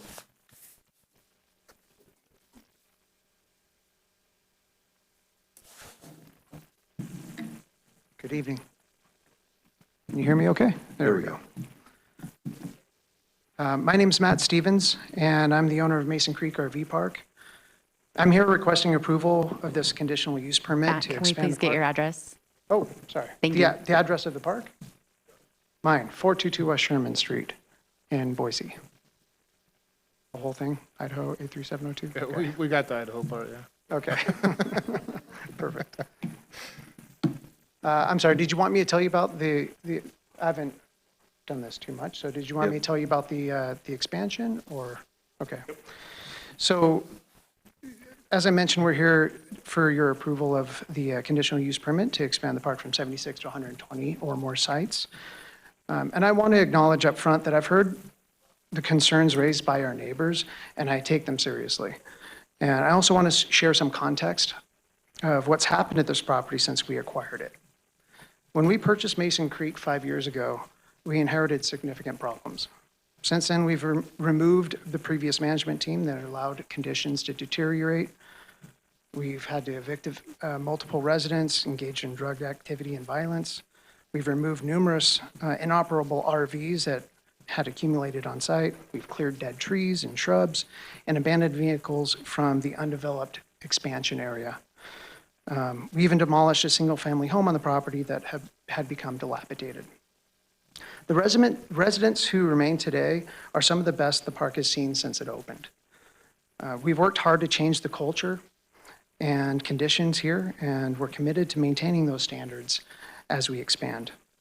I mention this because some of the concerns raised from our neighbors reflected conditions that existed before our ownership. We've demonstrated through our actions that we're serious about operating a clean, safe, and professionally managed facility. In letters from our neighbors, there were two specifically. Mrs. Hensel expressed concerns about privacy and visual buffering along the residential boundary. And I'm prepared to commit to installing solid privacy fencing adjacent to residential properties as part of this expansion. This directly addresses the request made in her written testimony. Additionally, she and another neighbor, Roy and Joan Shockley, expressed concerns that expansion might require opening or activating a city easement adjacent to their property. That has never been used. And I want to be clear that the expansion as it's proposed does not rely on that easement for access. All access to the expanded area will be from the existing park off of Franklin Boulevard. Furthermore, we will track each resident's occupancy period to ensure no RVs remain in the same space beyond 180 days. The terms of their stay will include this requirement, and the residents will receive advance notice of their deadline. Those who can't or won't comply will need to leave the park. The staff's report makes it an important point that the expansion area is currently landlocked and has no access except through the existing RV park. If this expansion isn't approved, that land will continue to sit vacant, underutilized, and as staff noted, open to trash, vagrancy, and unsupervised use. We've already invested in cleaning up that area by removing dead vegetation and abandoned vehicles, and improving this expansion allows us to put that land to productive use. With proper infrastructure, utilities, and management oversight, the alternative is continued vacancy with no realistic prospects for alternative development. So Commissioners, I'm asking for you to approve this conditional use permit. The commitments I've made tonight regarding the solid privacy fencing on residential boundaries, non-use of adjacent easement for access, and a documented 180-day space management system in our business plan. Mason Creek RV Park has been operating at this location since 1991, and under our ownership, it's become cleaner, safer, and better managed. This expansion allows us to make productive use of landlocked property that currently serves no purpose while providing options that our community genuinely needs. So with that, I'm happy to stand for any questions you might have. Please. Sir, when did you purchase the property? In 2021. I believe we closed in March, so we're coming up on 5 years.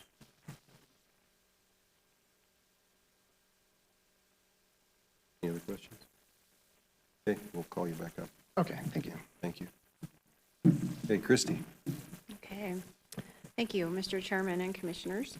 My name is Christy Watkins. I'm the Principal Planner for the City of Nampa. The request before you this evening is for a conditional use permit to expand an existing RV park from its current 76 spaces to potentially up to 139 spaces, depending on the final layout with the plan that will come through the process later at 807 North Franklin Boulevard. This property was rezoned with a CUP for an RV park in July of 1991 and has operated as such since then. They were also approved for expansion in February of 2020, but no plans were submitted, so then that approval expired.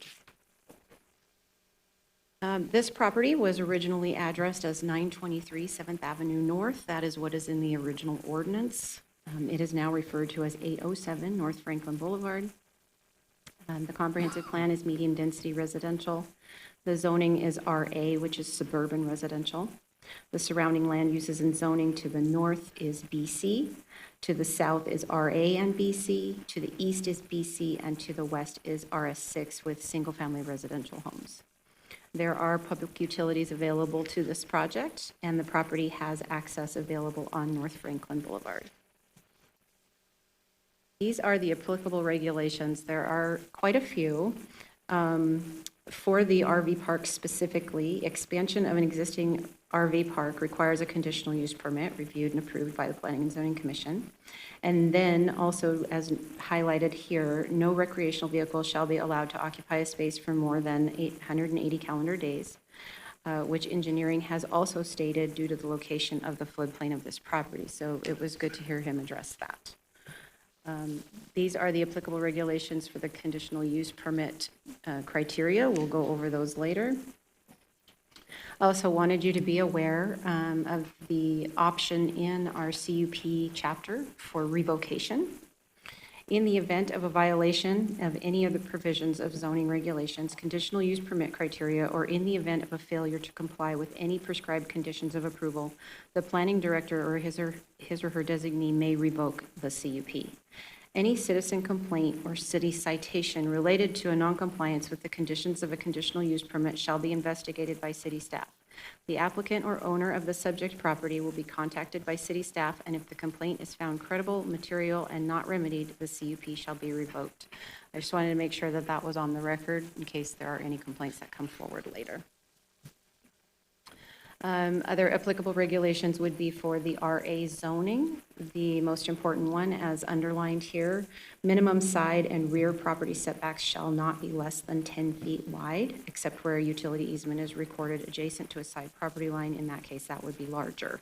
So I wanted also to make sure that everyone was aware that those side setbacks would be 10 feet and that those spaces are not allowed to be right up against the property line.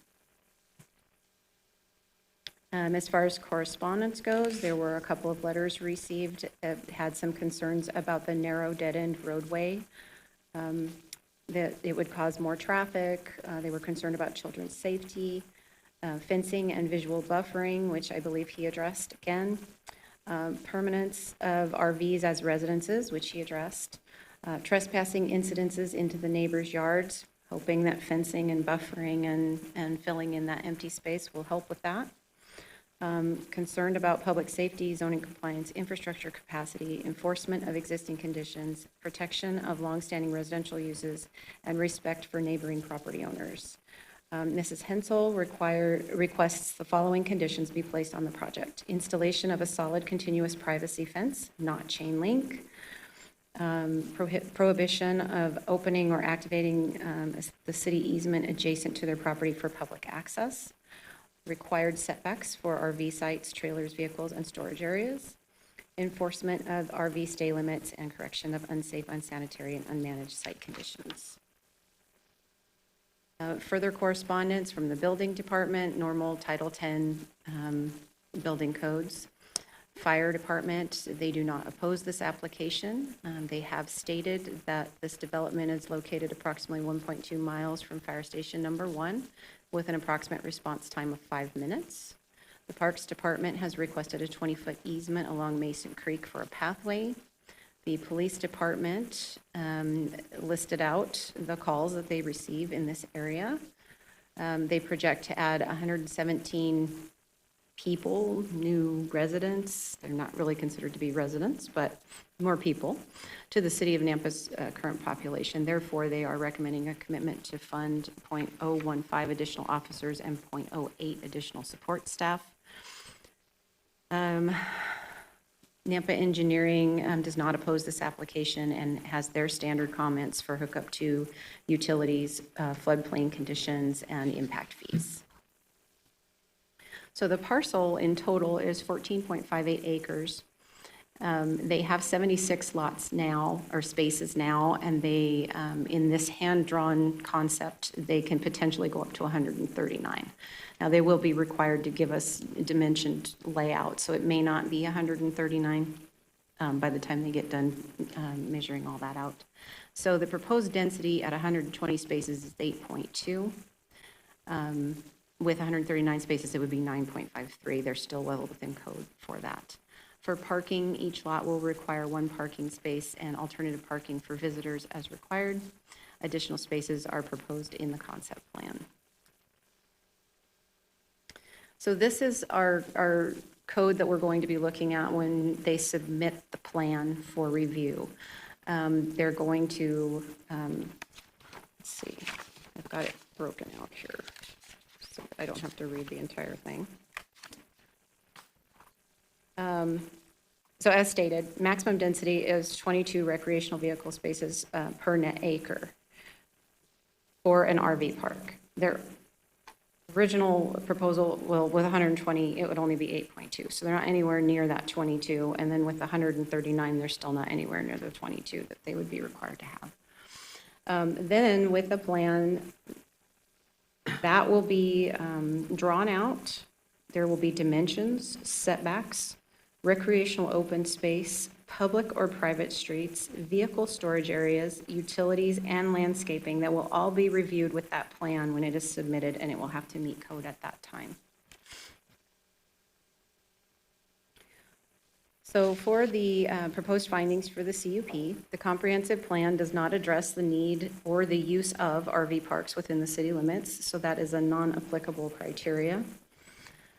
The city right now no longer permits RV parks in any zone. However, because of the caveat in Chapter 32 for RV parks, it says that one can expand with a conditional use permit.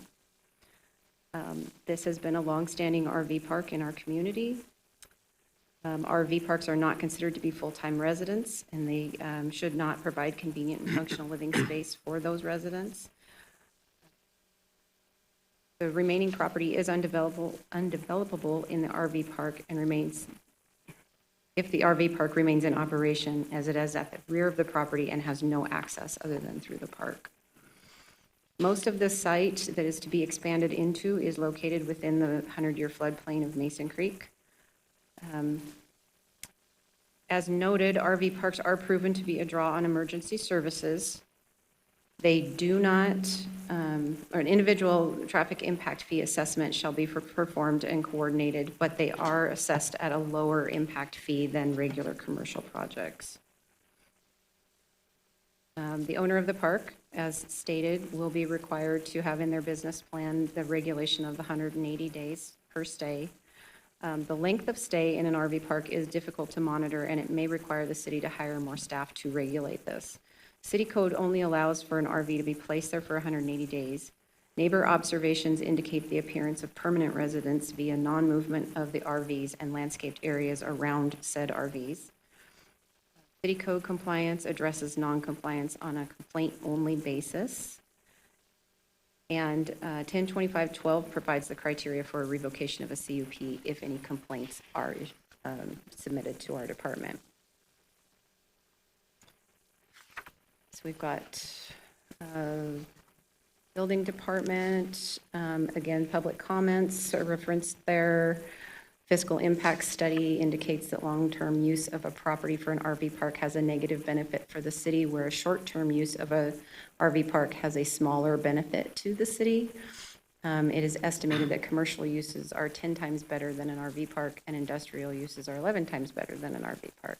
RV parks are assessed at a very low impact fee due to the lack of permanent structures. Since the RVs are not considered permanent structures, no impact fees are assessed on individual RV spaces.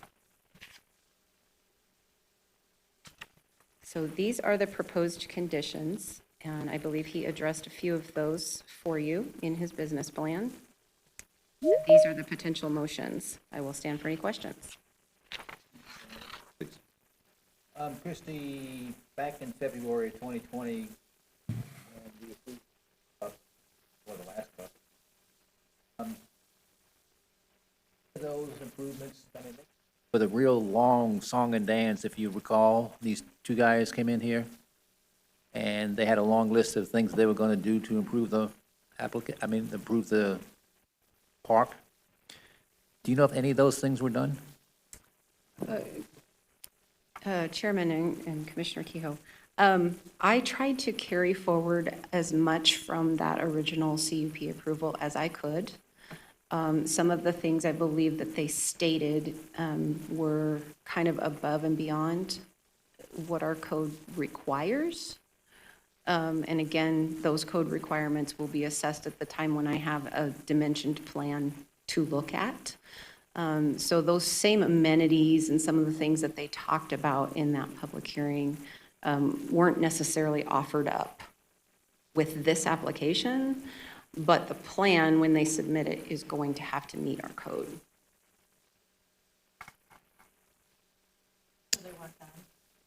Yeah, basically, they weren't done, I guess, is what it means, right? I'm sorry, which person are you referring to? No, so basically, no, nothing was done because the property was sold after that. Yes. Yeah, sold a year later. Yes, yes, so, okay, yes, so those things were not put in place. We never So- received So a for the formal last 4 years, plan. the new owner didn't do anything either. They've been cleaning it up. According to their statement, they've been Well- cleaning it up.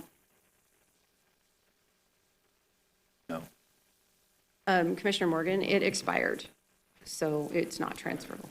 It expires after 6 months if no other plans have been issued in the meantime.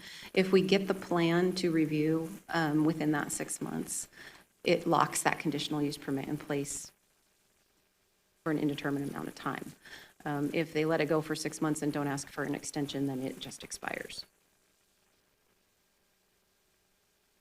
The new owner was under no obligation. Correct. They weren't under any conditions, and now they're coming in to do 4 years later, Their own thing. still Well, it's because now they need the expansion. They didn't need the expansion until now. That's what the CUP is for. all the, never mind, that's all right, thanks. Mr. Chair, if I can ask. Please. I guess I already started. At the easement on the backside, the west side of that property,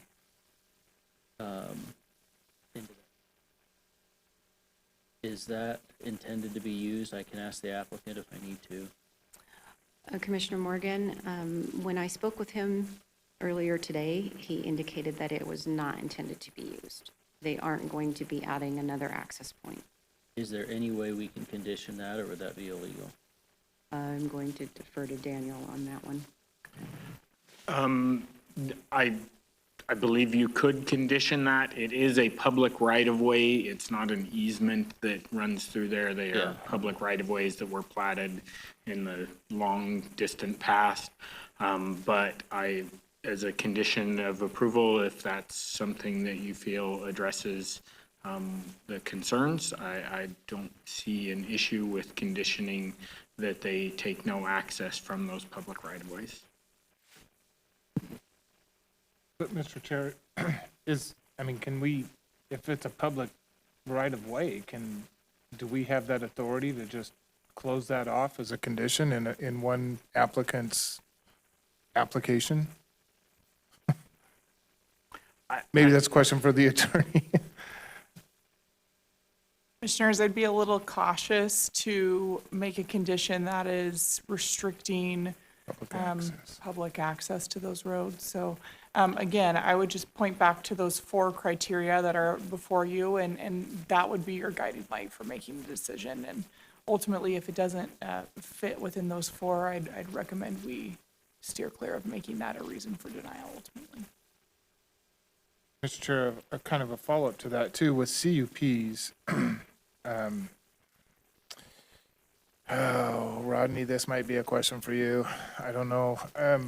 Are there certain CUPs that have been approved in this city that garner a little bit more attention from the city than others? I'm trying to frame the question as, there's some CUPs that are like, hey, this is pretty straightforward. It's going to be clean cut, whatever, and doesn't really attract a lot of attention from the city as far as checking up and making sure that they're following the conditions of the CUP. But then there might be some other CUPs that are a little bit more suspect, that require maybe a little bit more attention based on police activity or things that might be going on. Does that happen in your experience, Rodney, with the city as far as CUPs go? Mr. Chair and Commissioner Kirkman, I don't, for the most part, we as a city don't go out looking for compliance with CUP after it's gone through its initial building permits or. Because of staffing? For staffing, but also, yeah, I would say that that's probably primarily why. However, whenever we see something that is a concern, I think you've had Sean Nichols in here before testifying from the building department, who works 30% for the planning department, and he is responsible for following up on things that are of concern. So that's the first time, just in the last couple of years, first time we've had somebody actually assigned to be following up on things like this.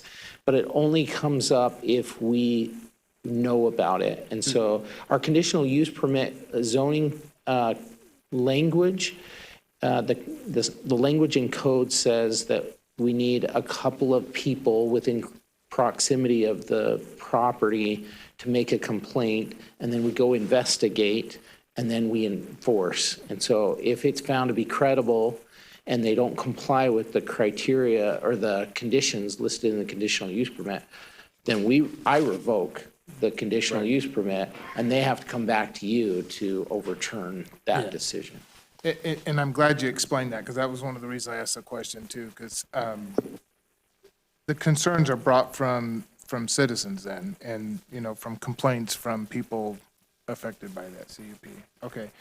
If there were an inordinate amount of police responses to a particular property that has a CUP on it, would that trigger maybe your department to look into something, even though there's not a complaint there from the citizens, or is that?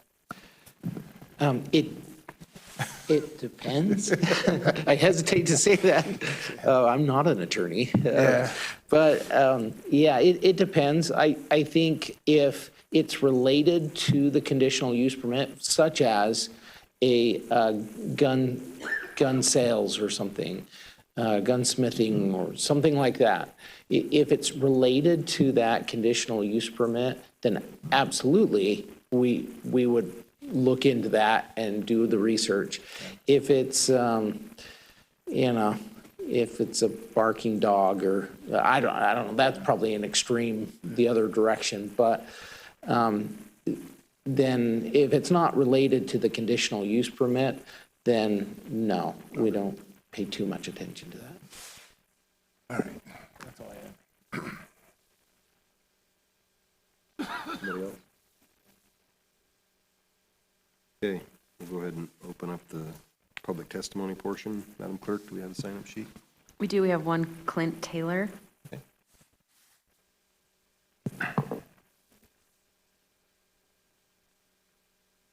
Hi, my name is Clint Kaler. I live at 908 Fifth Avenue North, Nampa, Idaho 83687. Everything that was said today already, including with the owner, is good enough for me. I just came here today to make sure that the fence was a big deal, put the fence. A couple neighbors weren't going to show up today. They're looking at the fence as well as thing. Owner says he doesn't mind putting the fence. That was in a condition in 2020. Just hoping it was here today as well. I'm the neighbor. If you guys have any questions, let me know. Otherwise, I'm okay. Thank you for your time. Appreciate it. Is there anyone else that would like to speak on this item?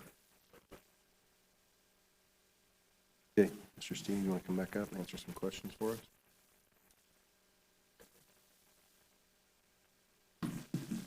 Okay, fence. Where exactly are you thinking of putting a fence? Again, according to the neighbor feedback, and I think it would look aesthetically pleasing to put it along the residential border. So if you're looking at the screen, it's where the cursor is. That's where most of our residential neighbors are, and we'd be happy to put a white vinyl fence, privacy fence along that. I think there was, in one of the comments, they didn't want to see a chain link. Neither do we. That's fine. We'd love to see something that looks a little better than that. So along that route makes a lot of sense. And then possibly that little bit below it as well. The rest of it is more commercial and Franklin Boulevard, so I'm not sure it makes sense. And you have the Mason Creek right there too. It doesn't seem to make sense to put a fence there. Okay. Yeah, I do. What are your plans to improve it more beyond what's already been done? I mean, Gonna put 35,000 trees in, you're gonna build a swimming pool, you're gonna build a racetrack for the kids to play in. What are you gonna do for your share? Yeah, I think this is a good opportunity to make improvements at the park. You know, what we've done over the last 5 years is try to clean it up and made improvements where we could.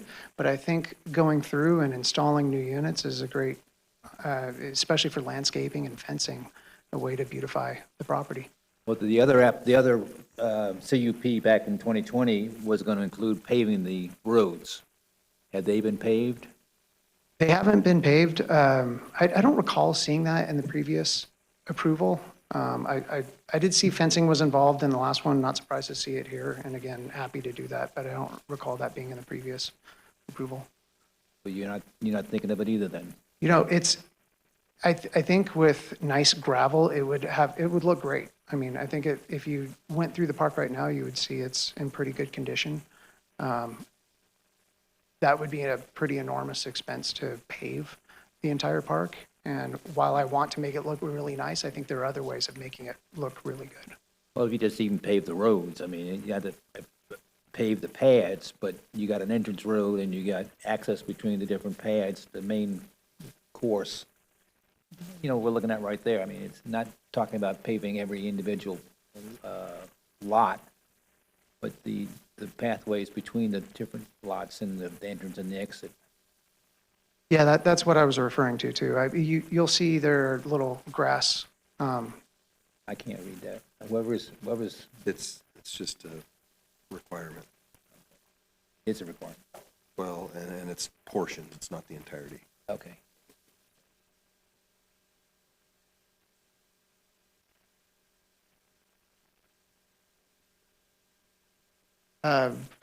Well, so again, when we bought the property, we had a lot of work on our hands, and we weren't prepared to kick off the construction. But I'd like to see that happen in the next 12 months, the whole thing. I'm not sure how long it'll take to get the plans to you guys.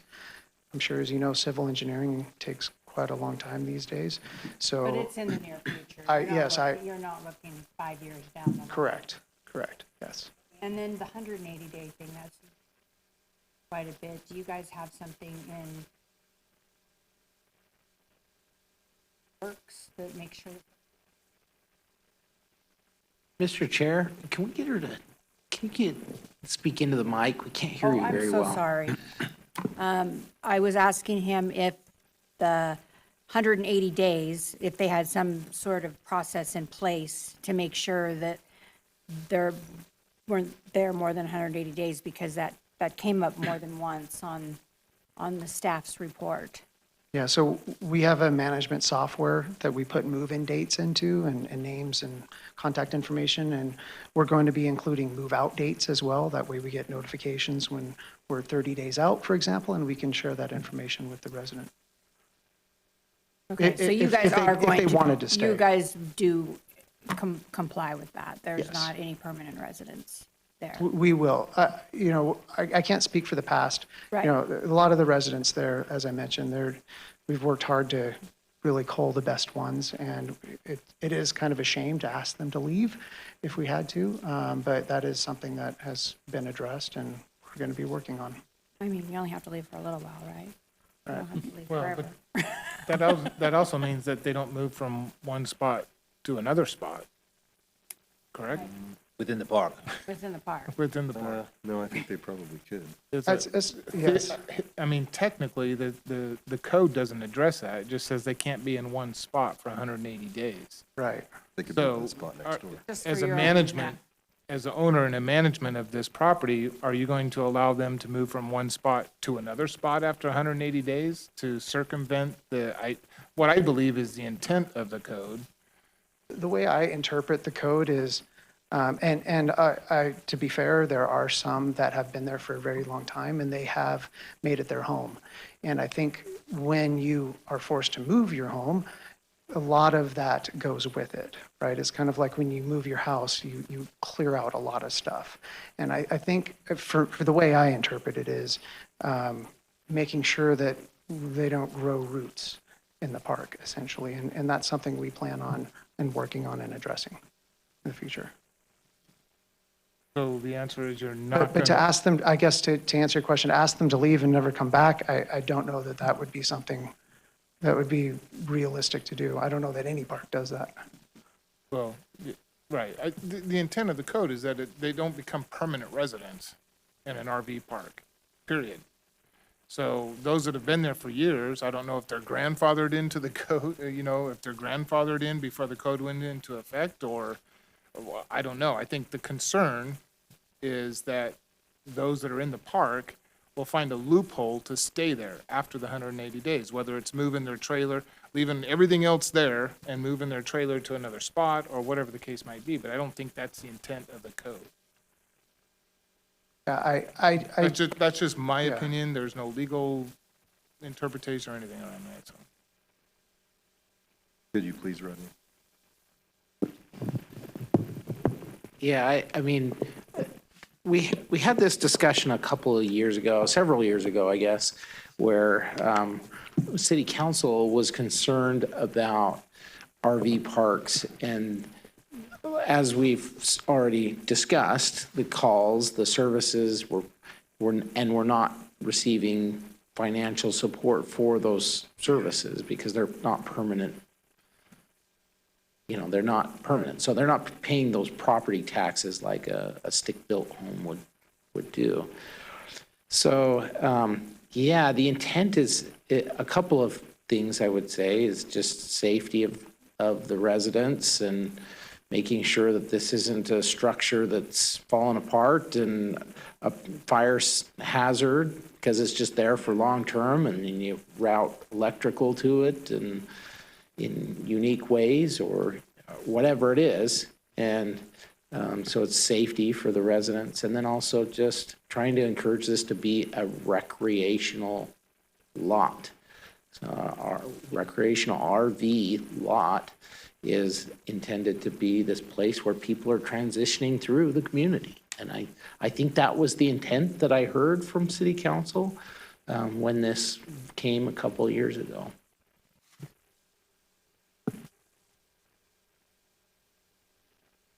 Park as it is now, the residents, the lots that are there, do they have hookups? They have sewer and they have electrical, all that? Yeah, they have sewer, Will you water. be putting it into all the expansion lots as well? Yes. Okay. A couple questions. One, just want to confirm you don't have any intent to access on the west side. No, in fact, I didn't even realize that was an option until it was brought up as It's a not. concern. Yeah, okay.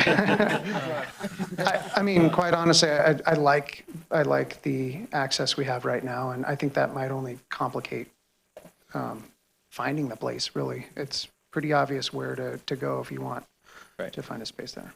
Thanks. And then the other question is, do you intend to do 120 spaces or was it 139? Well, Oh, yeah. so this was the concept that was brought 5 years ago, and I thought it looked good. And if you add up all the spaces, it's 139. As Chrissy mentioned, it may not be that. Once everything is factored in, I'm not quite sure what it would be, but based on these plans, which I think are also pretty conservative density-wise, it's about 139. Won't be more than that, though. By looking at the plan, I don't know how you could, but maybe. Okay. So 139-ish maximum. Yeah, I've looked at the plan several times. I don't see how to do more. Thanks.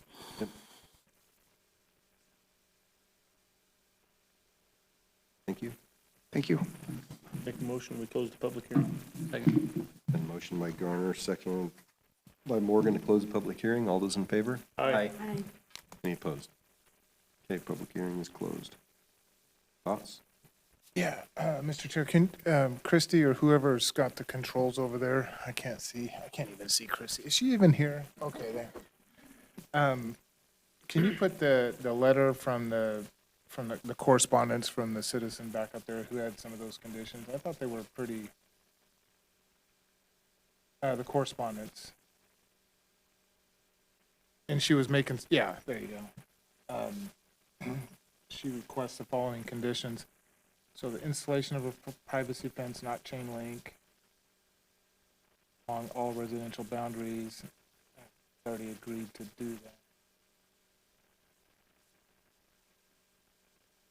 The enforcement of RV stay limits and correction of unsafe, that's kind of why I was asking that question about the CUP,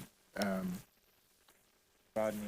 I think those are reasonable conditions, if not already. Well, I think, Except for the one on the public access, right? Because well, I think it's kind of one of those deals where if he puts the fence along the entirety, then he chooses. Just make a condition, the fence can't have any gates in it. That's, Well, and Yeah, otherwise they just open the gate and drive through. But putting the fence, just to clarify, putting the fence up there across that, is that the public right-of-way that is being restricted with that fence up there? Because it's not a public right-of-way from this road into that property. Daniel? You hear the question? He put a fence all the way along there. What was the question? Mr. Morgan explained it to me. We couldn't wait for you, Daniel. he's taking a nap again. But he had a picture, he had a visual that he showed me, so it was easier to But understand. I think with staff's conditions, everything's met except for the fence, and he's already agreed to do the fence, Yep. so Fence wasn't on there? I don't think it was included as a staff condition, was it? Let's look. Perimeter fencing and landscaping shall be provided. Yep, perimeter fencing and landscaping shall be Okay. provided. Yeah, okay. So it is. So I think everything right, that's then. in there is already in. So I don't think we need to make anything special. Nope, just want to make sure, they were pretty reasonable conditions, and apparently they're in there, so. You want to jump back to the motion real quick? Sorry. If there's no other, Well, I have a question. The one back in 2020, it kind of went to the wayside because after 6 months, nothing had been done, and then it just went away. What's to prevent that from happening this time? Is somebody going to go look within 6 months to make sure that these things are not being done or are being done, or what's our? Commissioner Kehoe, we don't really have any control over that. If they don't submit a plan for review, which would come to you as a business item to say they've met all of our code requirements, if they don't submit that plan in 6 months, this expires again. And Yeah, but then what happens? They just continue? it just continues the way that it is. It doesn't expand. At which point they couldn't get permits to expand because we wouldn't have approved. Yeah, but we still got an eyesore sitting there. I want to get rid of the eyesore. Can we Better get, approve this then. could I make a motion that Commissioner Kehoe call Mr. Stevens every day for the next 12 months? I'll be glad to even drive by. I mean, No, I think that's a reason to approve this, is so we can Yeah, have can some move forward, can improve. improve and we can keep an eye on it, have some leverage. so with that, I'll move to approve the conditional use permit as stated on the screen with all recommended conditions of approval and findings. Second.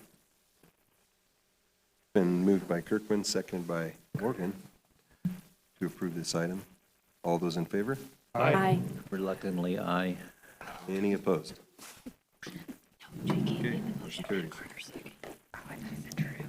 This CUP will become effective 15 calendar days from the date the written decision and reason statement is provided to the applicant unless an appeal has been filed with the Planning and Zoning Department with the appropriate fee. No action should be taken on this CUP until the appeal period has concluded.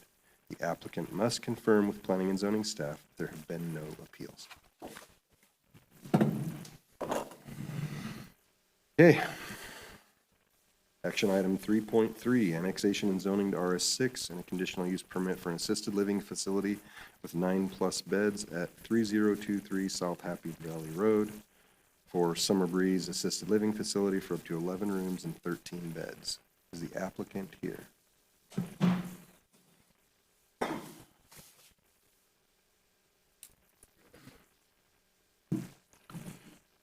Good evening. Jeff Lex, 1119 East State Street, Eagle, Idaho, 83616. Thanks for hearing us tonight. To give you a quick background, this is an annexation and zoning to an RS6 with a conditional use permit for an assisted living facility for 9+ beds, maximum of 13 beds. Give you history, we've got some history with everybody here. Came in about a year ago as the assisted living. Pulled that application before we came before you. Came before you with a new application for a rehabilitation center. Pulled that application, met with the neighbors. Due to the neighbors' concerns and our clients' concerns, that application also was pulled. We reapplied for the assisted living facility, and so that's where we are today. It's basically back to the first application. I know the neighbors are here, and we appreciate them here. I'll try to address some of their concerns too, to see if we can head off some questions they're going to have as well. The site, let me get organized here.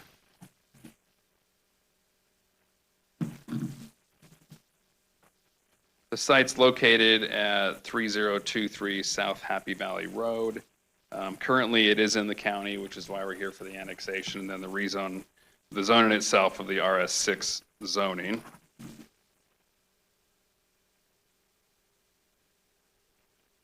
The existing site currently has a single-family residence with a basement on it. Access comes right up a Happy Valley Road through just a driveway there.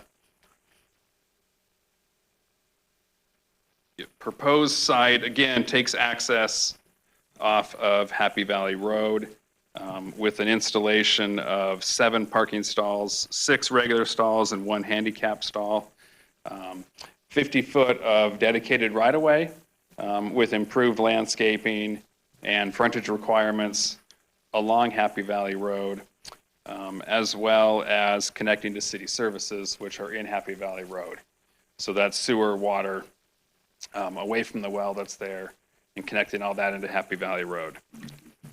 We agree to that, and that was proposed as well. Just to give you an idea of how the layout is, it is 13 beds. Right now, maximum of 13 beds. The staff report has put a limit of 13 beds, and we do agree with that staff report condition. The couple things that the neighbors have brought up, where are we going to put all the beds? So the garage area,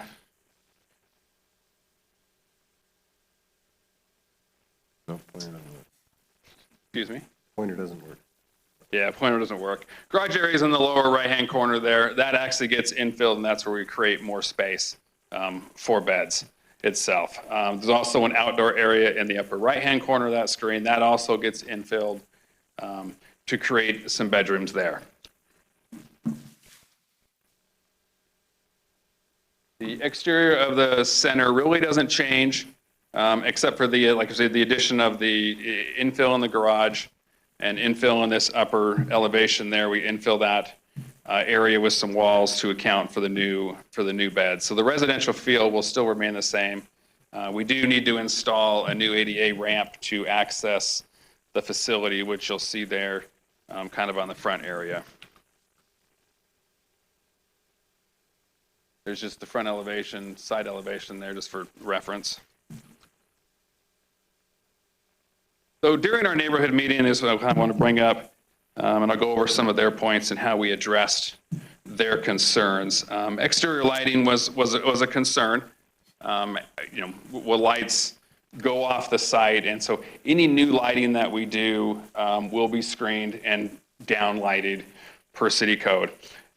Facility management, there was concern on how many people will be there during the time, right? There's 3 employees during the day and two employees full-time at night, at all times. There was a concern due to submitting for an assisted living, pulling it back, submitting for a drug rehabilitation center, pulling it back, putting back in. There's a concern that we would get approved for an assisted living and then be able to pull that back and switch to a rehabilitation center. And just to put it out on record is that is not the intent, and that is not how a conditional use works. A conditional use works, and you guys all understand, it stays with the use. And so if the use changes, that conditional use will expire and have to get a new one. The concern from the residents is that we put that in our conditions of approval. Christie actually has put that in under the condition of approval number 1, and we agree to that as well. There was concerns about parking. There will be no parking signs installed along the street there. Everything will be internal. Landscaping maintenance was a concern. Just keeping up on the trees. That the owner has agreed to keep up with landscaping, and that's, a city code thing. As that gets out of hand, code enforcement can come out and tell them. The facility is for aging adults for that, and those are from 55 to 90 plus. It's not for younger aged residences. There has been concern about fencing. And if any fencing is broken, that will be fixed. We'll also put up a wrought iron fence around the front of the property just to keep people from going out into Happy Valley Road. CUP, we talked about that. And the basement use was also another one. And I don't know if that was in the Christie staff report or not, but the basement is not to be used as another residence, either for a live-in caretaker or for the people there. The basement, and this is building code, the basement, because of access and egress, is only to be used as storage. And we agree to that. The owner here is considered, is committed to the neighborhood and committed to be a good neighbor. And we will stand for any questions. Questions? Okay, doesn't look like we have any. We'll call you back up. Not a problem. Thank you. Madam Clerk, do we have a sign-up sheet? Actually, Christie, sorry, I'm skipping a step. Thank you, Mr. Chairman and Commissioners. I'm Christy Watkins, Principal Planner for the City of Nampa. The action requested from you this evening is for a recommendation of approval to City Council for annexation and zoning to RS6 with a CUP for an assisted living facility for up to 13 beds. So the comprehensive plan designation on this property is medium-density residential. The RS6 zoning district does fit into that medium-density residential designation. It's currently in Canyon County, and it's enclaved by the city limits, so it is eligible for annexation. The surrounding land uses and zoning to the north is RS6, which is Bridgewater Estates. To the south is Canyon County enclaved large individual lot.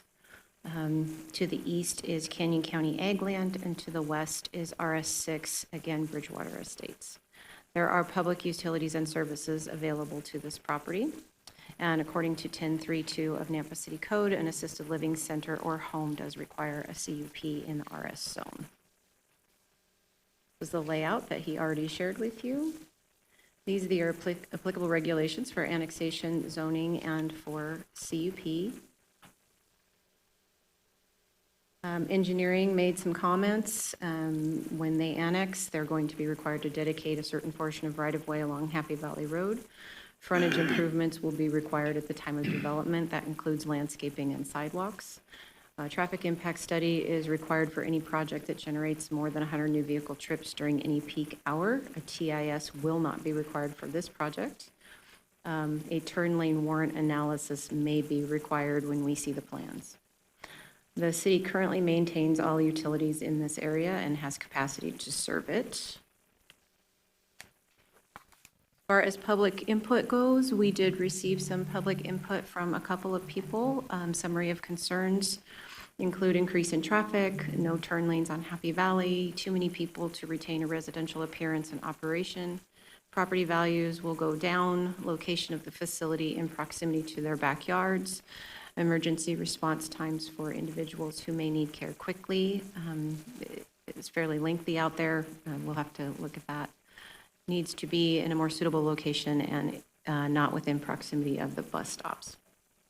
The building department has a full list of codes that this will need to comply with and will be reviewed at the time of building permit.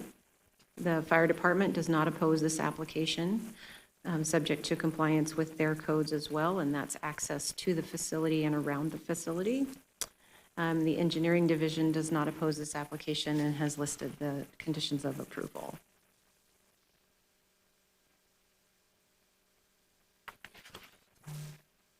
So we did a little bit of analysis on the layout that they're proposing. For parking, it will be calculated at a rate of 1 per 5 beds plus 1 per regular employee based on the designation of a nursing or convalescent facility and will need to be designed to meet city setbacks. Assisted living facilities are a necessary service in our community. This project addresses the goals for care for special needs individuals as stated in the comprehensive plan. The proposed assisted living facility will not adversely impact the appearance of the general facility through design, construction, operation, and maintenance because it will not change its residential appearance. Fair Housing Act prohibits discrimination concerning the sale, rental, or finance of housing based on race, religion, national origin, sex, handicap, and family status. And as for compatibility, assisted living facilities with 8 beds or less are permitted in residential areas without a conditional use permit. Due to this request exceeding the permitted 8 beds, additional compatibility criteria may be addressed. This is currently a residence and it will remain a residence according to our definition. So for annexation, there are 4 criteria that need to be used in determining the appropriateness of annexation. One is that all private landowners have consented to this annexation. The property is contiguous to the city limits. It is in the comprehensive plan as an area of annexation, and it through the MOU with the Nampa Highway District, it does meet criteria number 4. For zoning, the proposed map amendment is in harmony with the city's currently adopted comprehensive plan because it's proposing an RS6 zoning, which does fit within the medium density residential designation. The use is at least reasonably compatible with existing and adjoining properties because it will remain residential. The proposed zoning map amendment is in the interest of the public and reasonably necessary because it does provide a service and it will bring utilities and infrastructure improvements to this area. There are 4 conditions, 4 criteria for the CUP. The primary land use is supported by the Nampa Comprehensive Plan. The design, construction, operation, and maintenance of the property and project will not adversely impact the intended character and appearance of the general vicinity. The proposed primary land use will be served adequately by essential public facilities and services. And the proposed use will not involve activities or processes, materials, equipment, and conditions of operation that will be detrimental to any person's property or general welfare by reason of excessive traffic, noise, smoke, fumes, glare, or odors. These are the recommended conditions of approval. As stated, we did cap it at 13 beds and stated that any change from the outlined use will require a modification to the conditional use permit.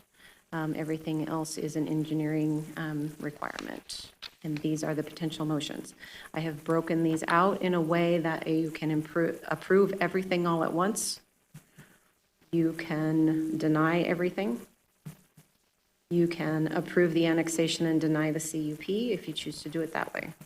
So those are your 3 options. I'll stand for any questions. Chairman. Christie, can you go back to the layout of the facility and how many square feet is that first floor? Yeah, can you make it bigger so I can?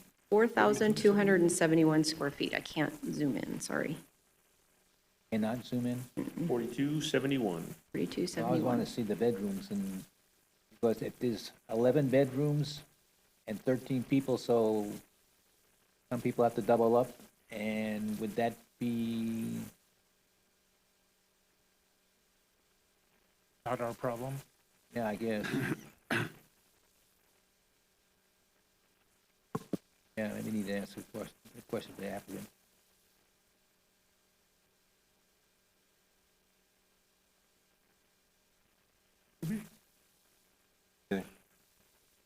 Now, do we have a sign-up sheet?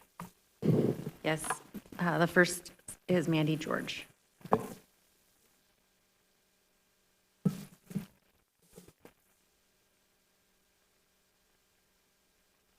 Hello. My name is Mandy George. I live at 4648 East Thomas Mill Drive in Nampa. If I open my front door, I can see that facility. I did write a letter in, but I just wanted to make a couple of other points. Happy Valley Road, as it's been mentioned several times, is an absolute disaster already. The speed limit is 45. The area that they want to approve this in is right next to a bus stop. My kids get on and off that bus every single day. So do multiple other kids. Your speed limit is 45. You're adding additional traffic to that area. There's no turning lane. I just think it's a disaster waiting to happen. They're saying 7 parking spots. They're going to put signage out. The area that we're concerned about is where the bus stop is. There's no signage that's going to be put there. I didn't see any signs out indicating that this meeting was happening. The only reason I got the notification is because I signed up from the city to get notifications. I called yesterday to ask about it. I was told that the sign blew away. What? The sign blew away. Ooh. Blew away. And I was like, okay, so what happens with that? The gentleman, I think his name was Damien, he said, I'll go put another one out. So he did go put one out. Unbeknownst to us, we didn't realize that it was a 11 by 7 sign, not much bigger than this piece of paper.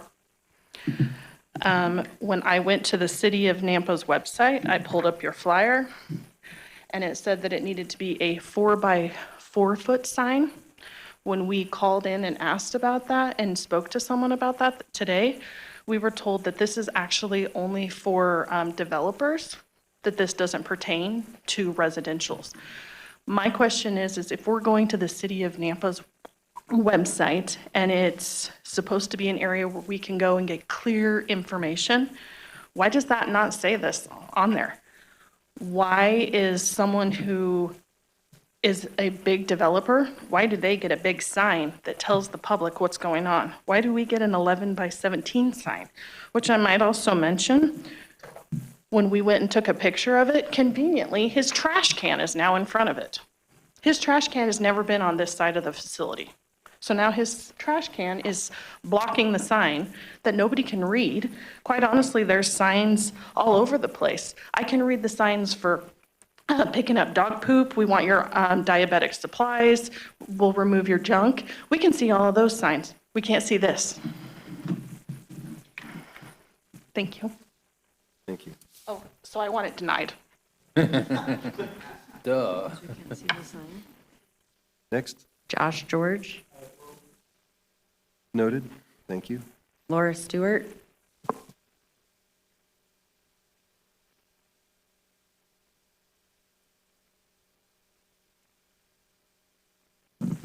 Good evening, council members. My name is Laura Stewart. I reside at 3115 South Happy Valley Road, right next door to the property. I am here to oppose a request for the annexation and zoning in the CUP for the Summer Breeze Assisted Living at 3023 Happy Valley. Confirming earlier today when I walked into planning and zoning, I did talk with Christy. She was very helpful. I appreciate that. I was curious about the umbrella term of assisted living. What does that exactly mean? I was confused. I guess it could include anything such as elderly care, sober living, drug and meth rehab care, any of those things once it is approved for this. I realize that Jeff Likes brought up a little bit of that earlier in his presentation, but I still don't think that this is a good idea. What exactly kind of assisted living is going to be happening at 3023 South Happy Valley Road? Currently, right now, the applicant is a certified facilitator for the home, a certified home facilitator for the residents, and I guess he has one resident currently living there with space for 4 more beds. This was confirmed by David Coniff from the Department of Health and Welfare earlier today. So I'm wondering if there is already a CFH in place, why the need to change and increase? Especially when the applicant, I believe, already has 4 or 5 other facilities in the Treasure Valley. And also in light of the recent fraudulent developments happening across the United States with multiple issues with daycares, recovery centers, assisted living, you name it, I think that we should be diligent in making sure that any business of this kind of nature that's taking federal and state funds to be rezoned and possibly get annexation is thoroughly vetted. I think that that would be a good thing. Last year, I do know in the spring of 2025, the original concept was for the assisted living, and then it was changed to the drug rehab, which was rock bottom recovery, which was met with great opposition, as Jeff Likes stated, from the neighbors. And we had both written and attendance at the meeting. They are now back to their original request. What is to say that it may not become some kind of a drug rehab in the future? I realize that they may have to come back for that, but the door is already open for that. I ask as planning and zoning as the gatekeeper for this that you close the gate, and I oppose it. Thank you for your time. Thank you. Mr. Chair, sorry, she had mentioned something like CFA from Health and Welfare. I missed that, what that meant. Thank you. CFH. There we go. Next? None? Is there anyone else? Go ahead and come on up. One at a time, please. Hi, my name is Michael Thode. I live at 4633 East Thomas Mill Drive in Nampa. My house is right next to it. When I walk in my backyard, that house is right there. And when we first built our house, it was supposed to be all, small families, place to retire, to enjoy life. And having a big business like this right next to us, it's right against our property. We do not feel comfortable with this. We do not approve of this. Thank you. Thank you. Yep.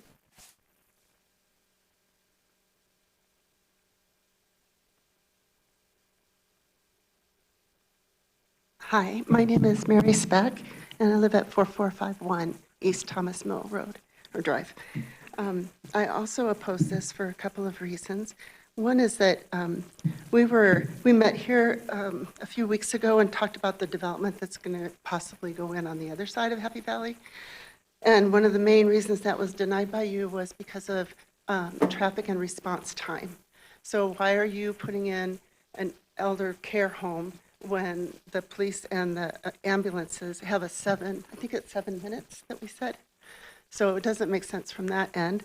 I also think about the parking because they do have a large garage driveway in front, but if you have 13 guests, then you have possibly 13 more cars, which I guess leads to why they want to put no parking signs outside, and that doesn't make sense in a neighborhood. So, and there is nowhere else to park unless you come outside, and you're now parking along Happy Valley or parking in the entranceway to Bridgewater. And the last thing I wanted to say is that I do feel sorry for my neighbors who are directly next to this because they're talking about lighting, and I'm sure that for liability reasons, they're going to have a lot of lighting, and our neighborhood is dark. That's part of the joy of being there, and these poor guys are going to have lights shining down into the yards. It really changes the character of the homes that they bought and thought they were going to retire into. And I think that is it. Thank you so much. Thank you. Anyone else? Jeff, would you like to come back up? Oops. Sorry, that was me. Kind of to address a few things, and thanks for the neighbors. I could tell there was a question on how you fit 13 residences in beds.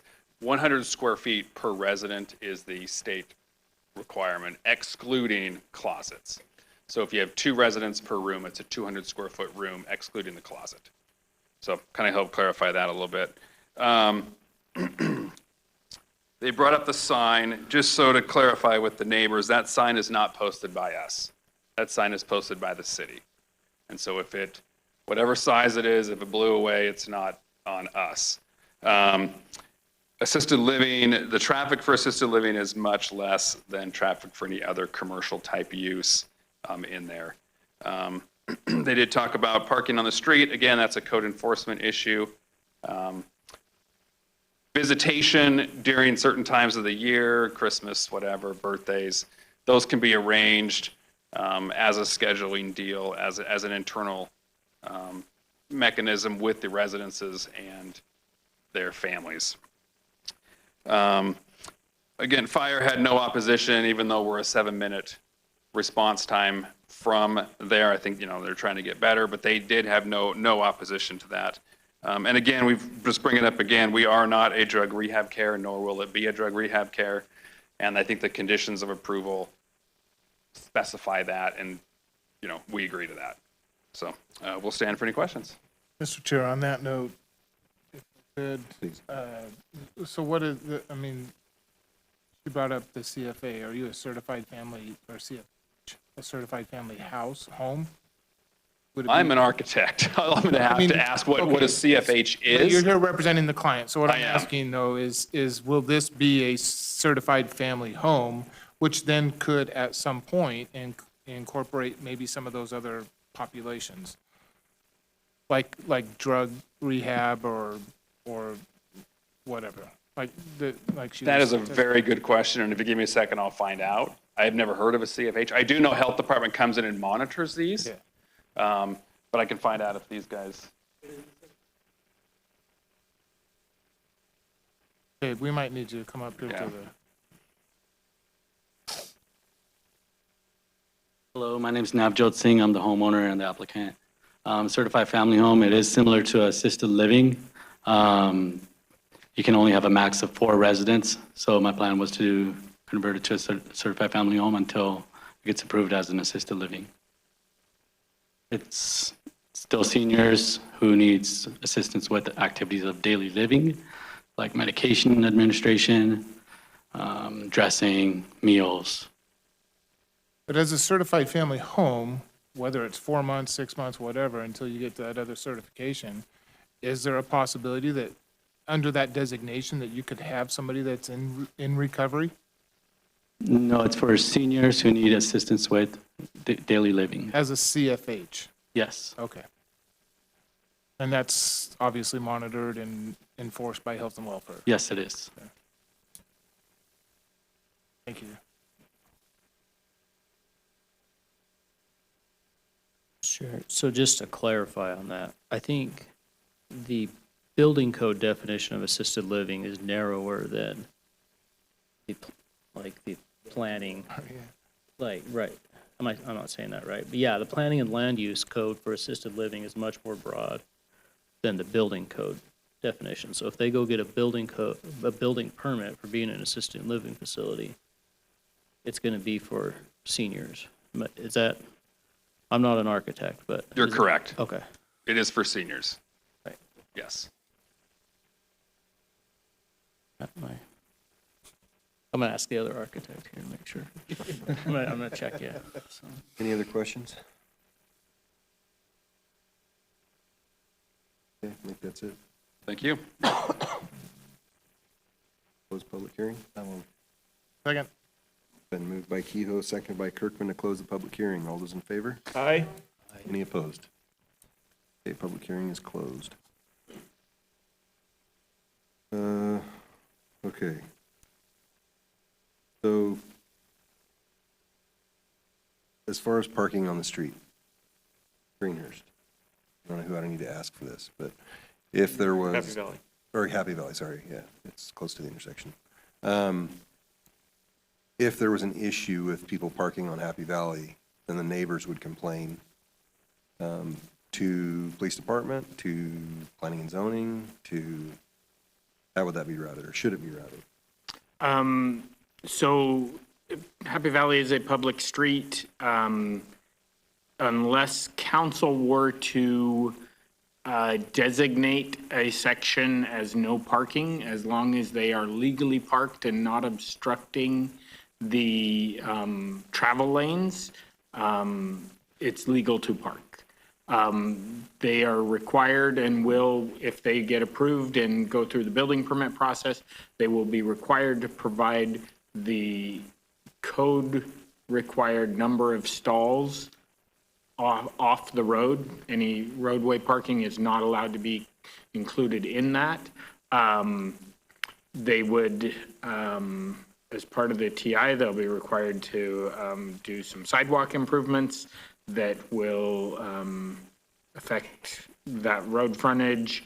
But again, if someone were to be parked there, as long as they are parked legally outside of the travel lane, that's legal unless council were to designate that no parking. Okay. Daniel, it would also have to be properly registered and licensed as well. Yeah, that's part of being legally parked. Yeah. To continue on that line of questioning, I guess, the current southbound 2 lanes, would you anticipate that because right now that stops basically right before that property, right? Correct. And would you just extend that out, or would you leave that unimproved, or how would you see that going? Let me look at one thing here.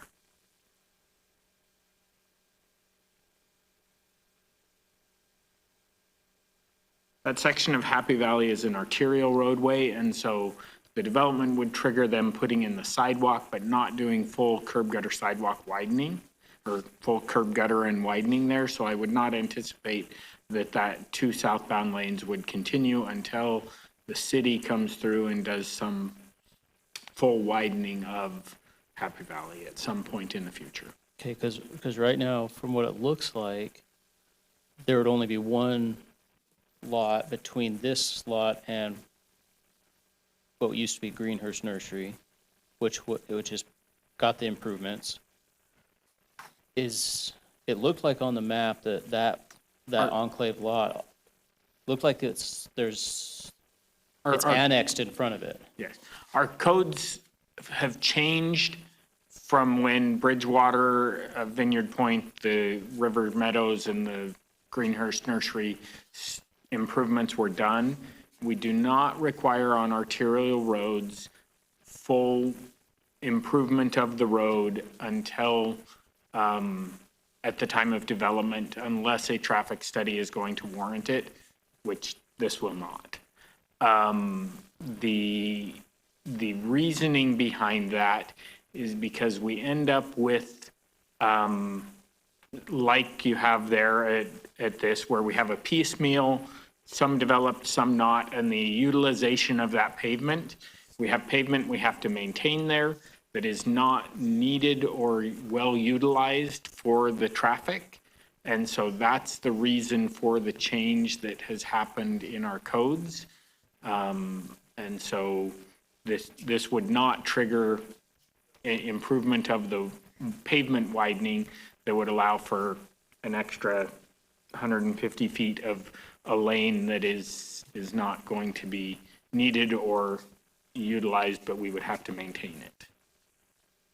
And so the only thing so once the neighbors to the south, if they annexed and redeveloped, then we could have the continuous sidewalk, or no? If a traffic study triggered it, yes, that would be required, but it's not, and on an arterial roadway, it is not an automatic, you do it. It's triggered by the traffic study or by a warrant analysis and, the city doing a full project. So I guess I could see where that would ease some of the traffic concerns, because it would be almost a built-in right turn lane, kind of like it is on the other, on Bridgewater now. I will say that the number of vehicle trips from this is minuscule compared to anything else that is out there and would not trigger any required improvements. Fair enough. Okay. Rodney, can you clarify some signage questions that were brought up. Yeah, Mr. Chair, the comment was about our website and whether a couple of things, actually. The 11 by 17 and the 4 by 4 sign and the difference between those two sizes. So in code that was brought to the Planning and Zoning Commission, you recommended approval of this code, went to City Council. City Council evaluated the code. They agreed that the smaller projects that are not these really large ones could have that smaller sign. And the part of the reason we're doing that is because a sign, to build the sign and place it on the property, it's not, I mean, it's not hugely expensive, but a lot of these projects that we have CUPs for are like daycares, or we're going to have 3 dogs instead of 2. So the requirement for the property owner to make that expense for a really large sign, when really it doesn't have the same impact as a major development, that's what City Council chose to do, is they adopted the code that said, for those smaller projects like this one, a CUP, the city would put the sign on the property, and we would put an 11 by 17 sign. State code does not require that we put signs on the property. Doesn't require it. So city does that out of courtesy to try to get people aware of the projects going on around them. And then when we looked at the website, that website is designed for those developers that have to place a sign. It's not designed for staff who can go and read the code to determine what size of a sign and where to place it. We've got that internally, right? And we have it on our city code. The website also references the full code, which outlines all of those criteria, all those conditions. So I don't think that there's any intention of trying to deceive the public. There's no intention of trying to hide anything from the public. It's just a matter of practicality in this situation. Thank you for that. Yep. Other questions?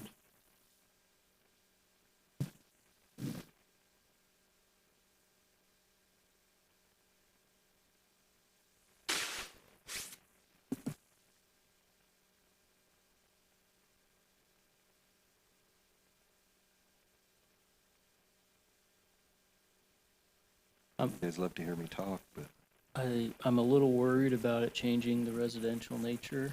I know they're going to try their best, but you know, you got ADA ramps that have got to be lit. How's an ADA ramp going to change the nature of a residential? Don't they have ADA ramps on homes that are inside the neighborhoods? Yeah, if it's got wrapping around the back with lights and stuff. That's the case for my grandma's house. Rodney, what would be requirements for lighting on something like this? Do you have any idea? I don't.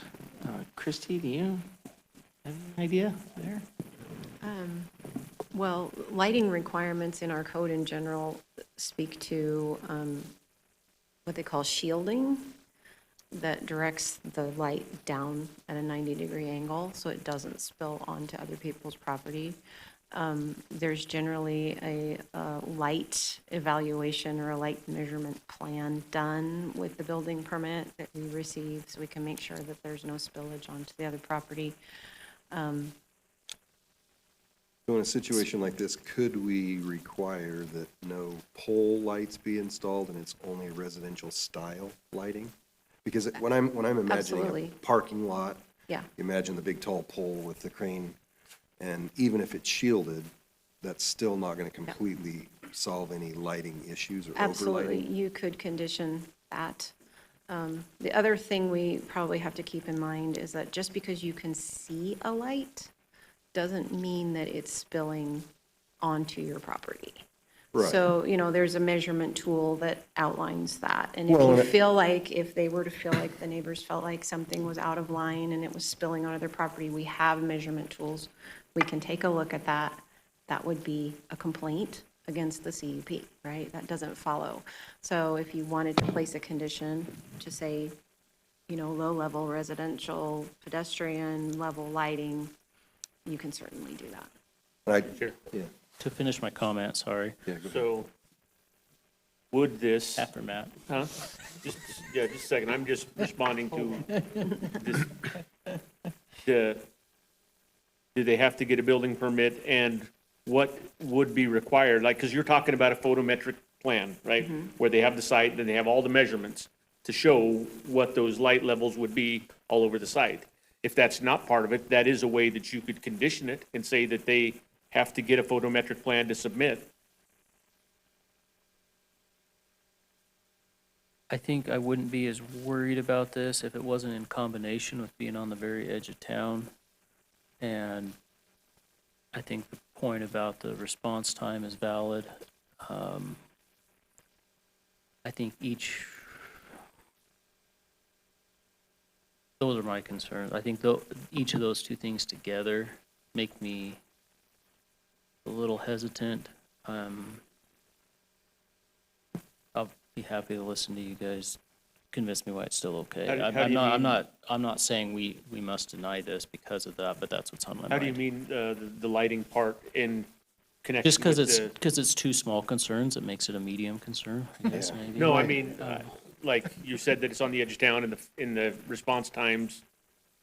Just those two things together. It makes it's a little bit, it's still residential, but it's a little bit more commercial residential, Okay, I thought you were tying it together with the lighting thing. That, kind of. no.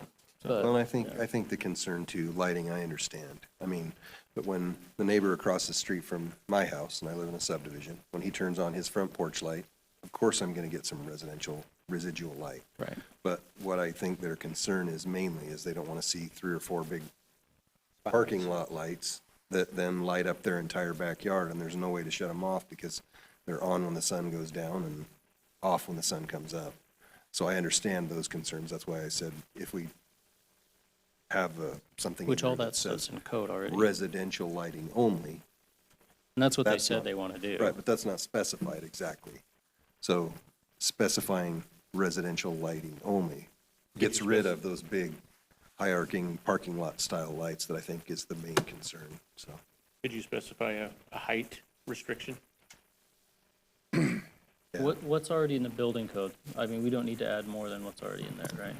Commissioner Morgan, I'm not really sure as far as like dealing, I mean, the architects are going to know better than I am. As far as like when you're dealing with handicapped individuals, if there's lighting requirements per ANSI standards, as far as our codes are concerned, they don't have to light anything.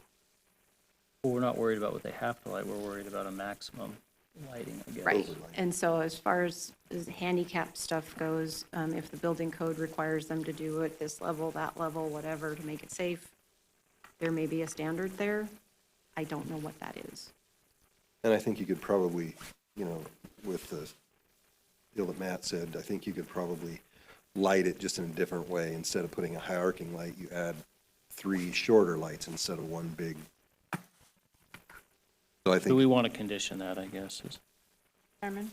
Yeah. I think the architect or somebody said that, or one of the neighbors, that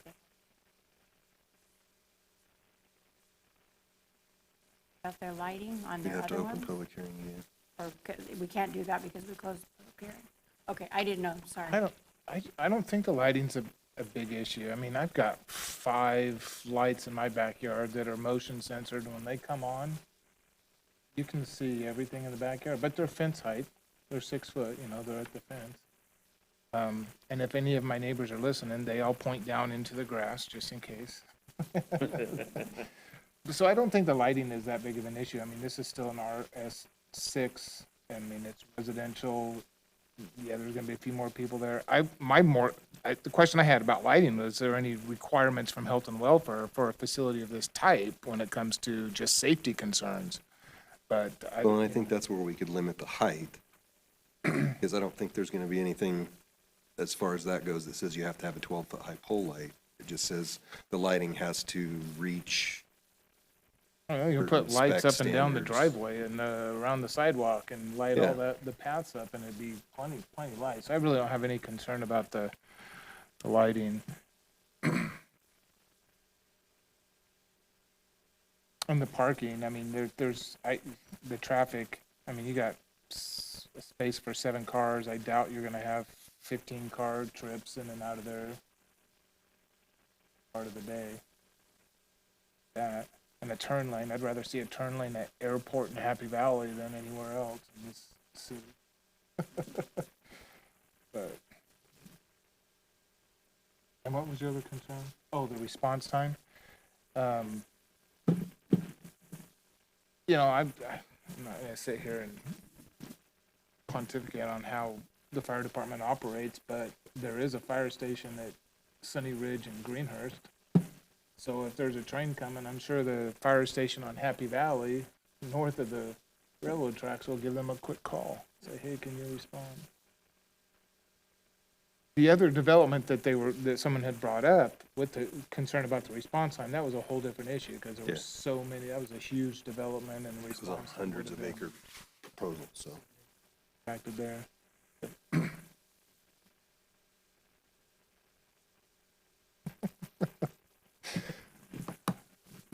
I really don't have an issue with this.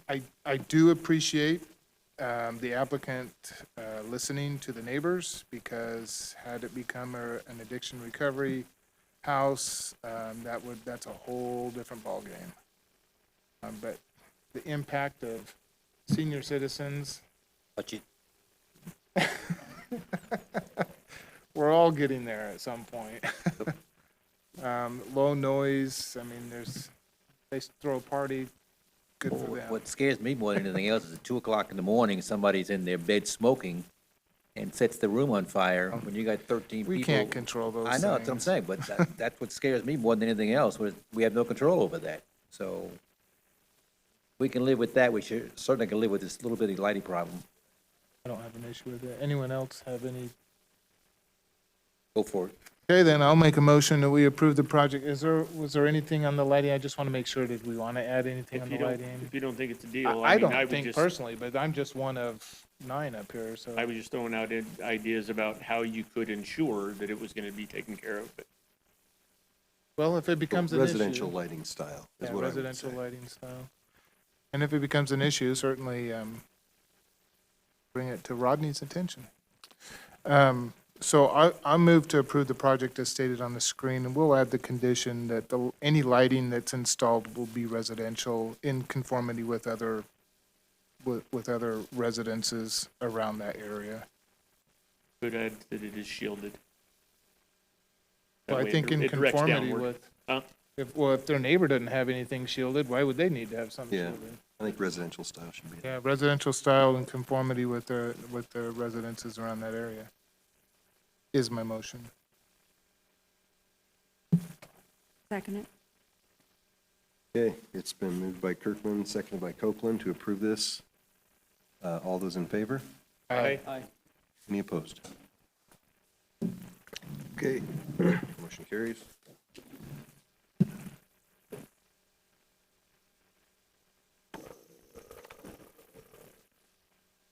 Yeah. The CUP will become effective 15 calendar days from the date the written decision and reason statement is provided to the applicant unless an appeal has been filed with the Planning and Zoning Department with the appropriate fee.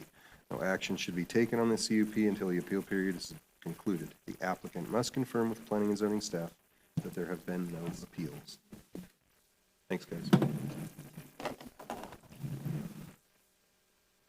Okay, next. I have a comment. to that Yes, last Item. maybe later.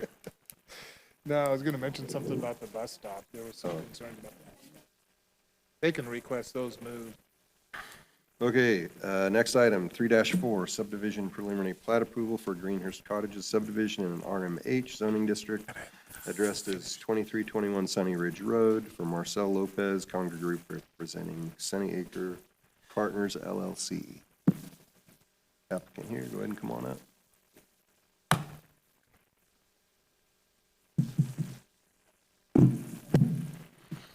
evening. Marcel Lopez, 810 East Central Lane, Meridian, Idaho, 83642. Yes. How's that? Better? Perfect.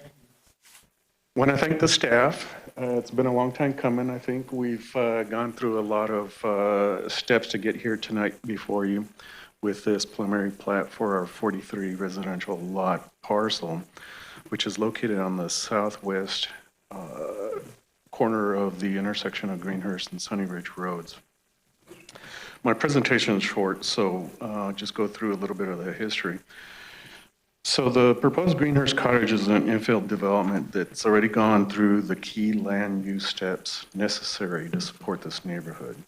The Greenhurst Cottage neighborhood is designed to deliver a well-planned residential community that fits the intent of the existing approvals, provide attainable housing options, an efficient land use pattern, and a development that complements the surrounding area while meeting city standards for access, utilities, and public improvements. In December of 2023, the city approved the initial annexation zoning to the RMH multifamily residential for the cottage cluster community with a PUD and the development agreement. Those were finalized in May of 2025, I believe, when the city passed Ordinance 4862 for those approvals. So basically, in closing, we're here tonight with the next step with the preliminary plat.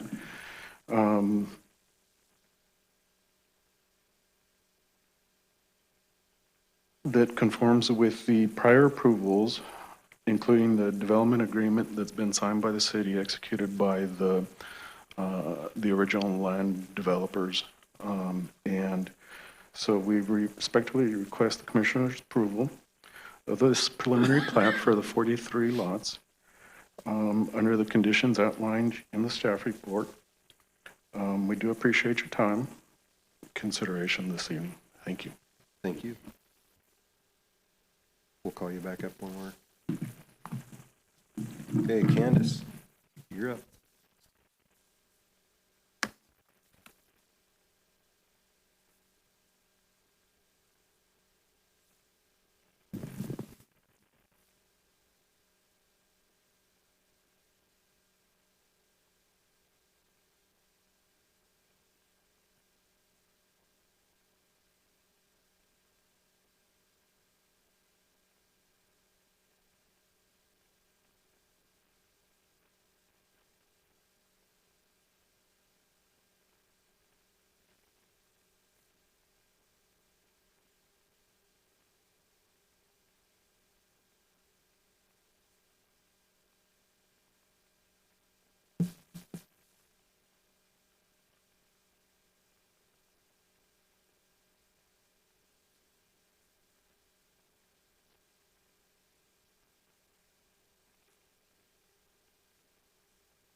Candace, can you just go get a whiteboard and draw us a picture?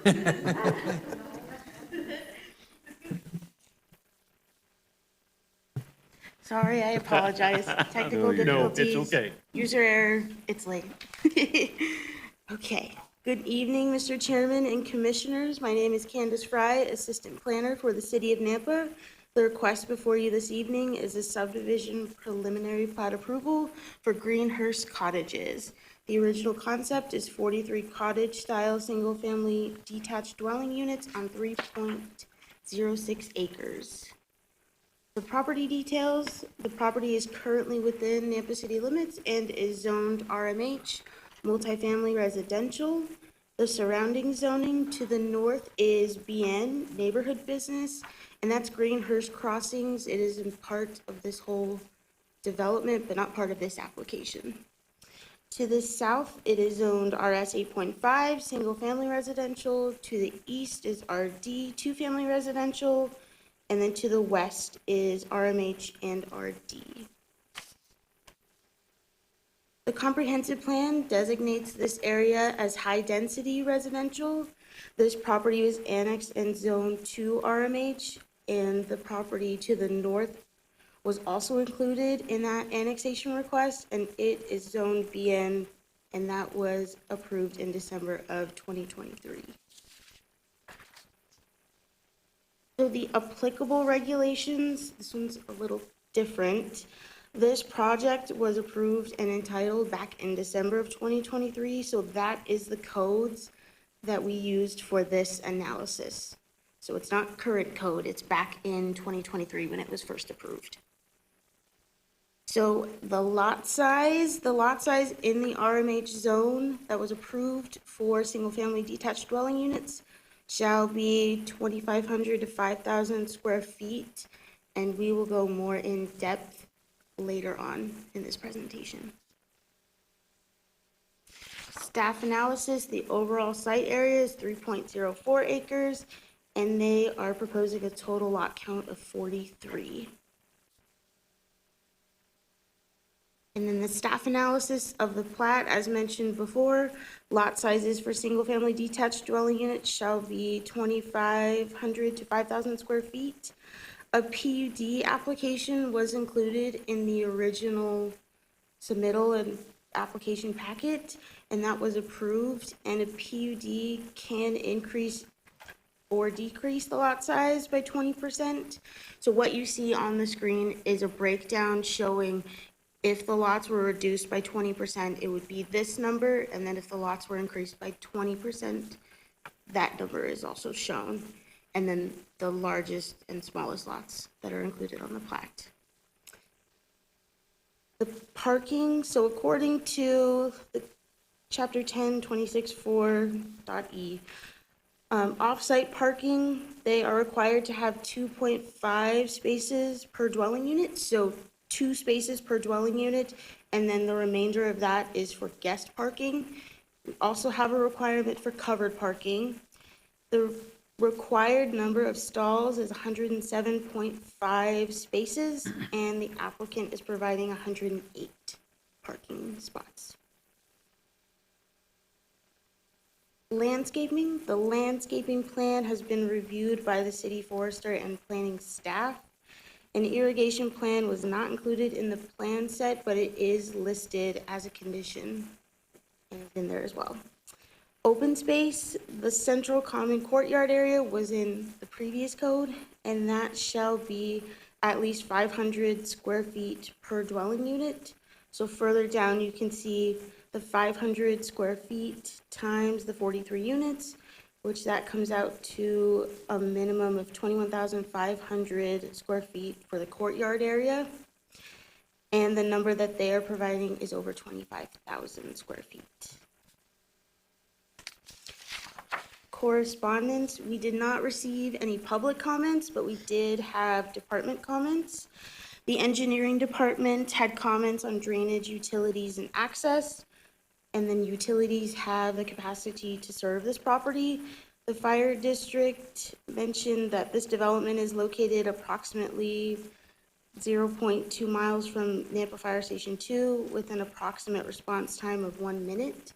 And then they also had just comments of general comments for fire hydrants, access, and general compliance with the International Fire Code.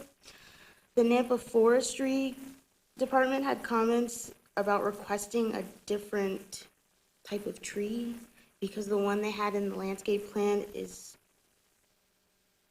not incompatible. And the Nampa GIS department had comments regarding the street names on the plat, and then the applicant shall submit an updated site plan to the City of Nampa GIS staff for further review. The Nampa Police Department provided a cost breakdown analysis of the development, and they recommended a commitment to fund 0.14 additional officers and 0.07 additional support staff if this project is approved to maintain current police service levels. These are the recommended conditions of approval. And here are your potential motions, and I will stand for any questions. I don't have a question, but I have a compliment, if I may. Your little flagpole with the checkered flag, it sure makes it easier to find where the application is with that on there. Way to go, Candace.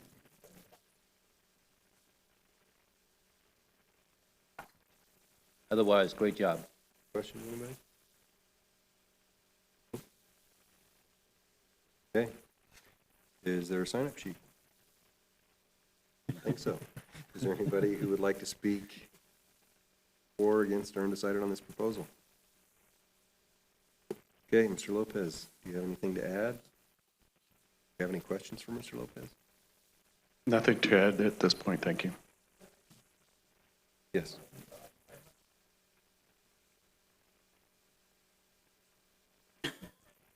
I hope nobody heard that. No, Okay. no. You just said it into the mic. Now that I have my mic on.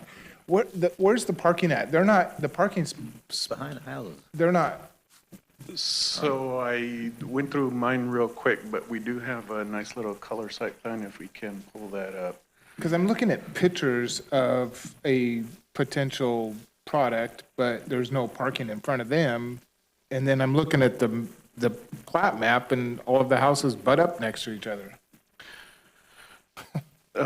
Chairman, Commissioner Kirkman, so the individual units, if we can get, looks like she's trying to get that up here now. So, yes, so you'll see the footprint of the building. The homes will have a single-car garage with an adjoining pad.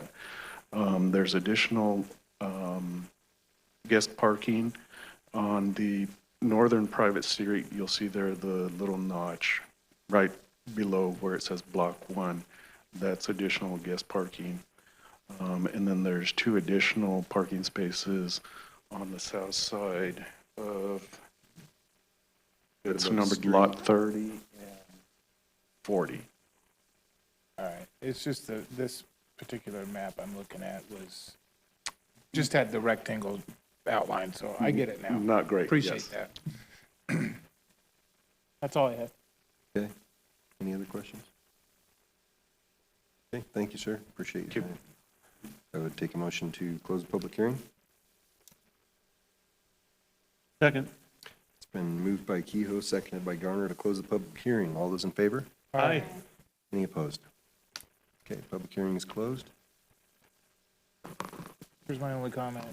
I'm glad that this is coming to fruition.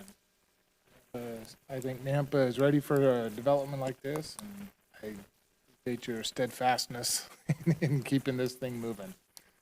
I appreciate it. Good addition to the city. I agree. I talk about this, we talk about these things, when we see them, it's really nice to see them. Thank you. I agree. I like it. I think I must not have been following along super close. Are we okay with them being so far under the minimum lot size? Commissioner Morgan, there is a condition in there that requires for them to bring those lots up to the appropriate size of 2,000 square feet, and I knew I missed something. they have indicated that they will That do they that. will, yep. Yeah, it's a I'm condition sorry. of approval. But I'm not the only one. Okay. Yeah, I like it. Yeah, Mr. Chair, I'll make a motion. I move that we approve the project as stated on the screen with recommended conditions and adopt potential findings as stated in the staff report. Second. Been moved by Garner, seconded by Kehoe to approve this item. All those in favor? Aye. Any opposed? Carries. It was a long wait. Yeah. Okay. Thanks for hanging in there. We'll go ahead and move forward. Item 3-5, preliminary plat approval for the amended portion of the Reflections Edge subdivision in an RS4 zoning district and an RS6 zoning district for, oh, that's going to be continued. Yeah. Applicant requesting continuance to February 10th, 2026. Now we need to make a motion on continuing. Okay. Yeah, Mr. Chair, I'll make a motion that we continue item 3-5 to February 10th, 2026 at 6:00 PM. I'm just, I'll second the motion. Okay, it's been moved by Kirkman, seconded by Garner to continue this item to the February 10th, 2026 meeting. All those in favor? Aye. Any opposed? Okay, we will continue. Last item, 3-6, zoning text amendment to repeal and replace City Code Title 10, Chapter 23 signs to eliminate redundant language, remove unnecessary definitions, provide clarity, yada, yada, yada, yada, yada. Terry? Oh, Can I say it was strategic to have all these people here tonight, so this will go super fast. Thank you, Chairman and Commissioners. My name is Terry Friend, Associate Planner for the City of Nampa. The action before you this evening is for a recommendation of approval to repeal and replace the entirety of Title 10, Chapter 23, which is the code chapter that contains the sign code that applies to most of the city.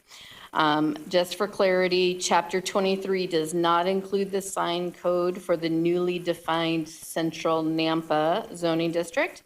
That sign code is contained in the recently adopted form-based code and is detailed in Chapter 15, Section 9.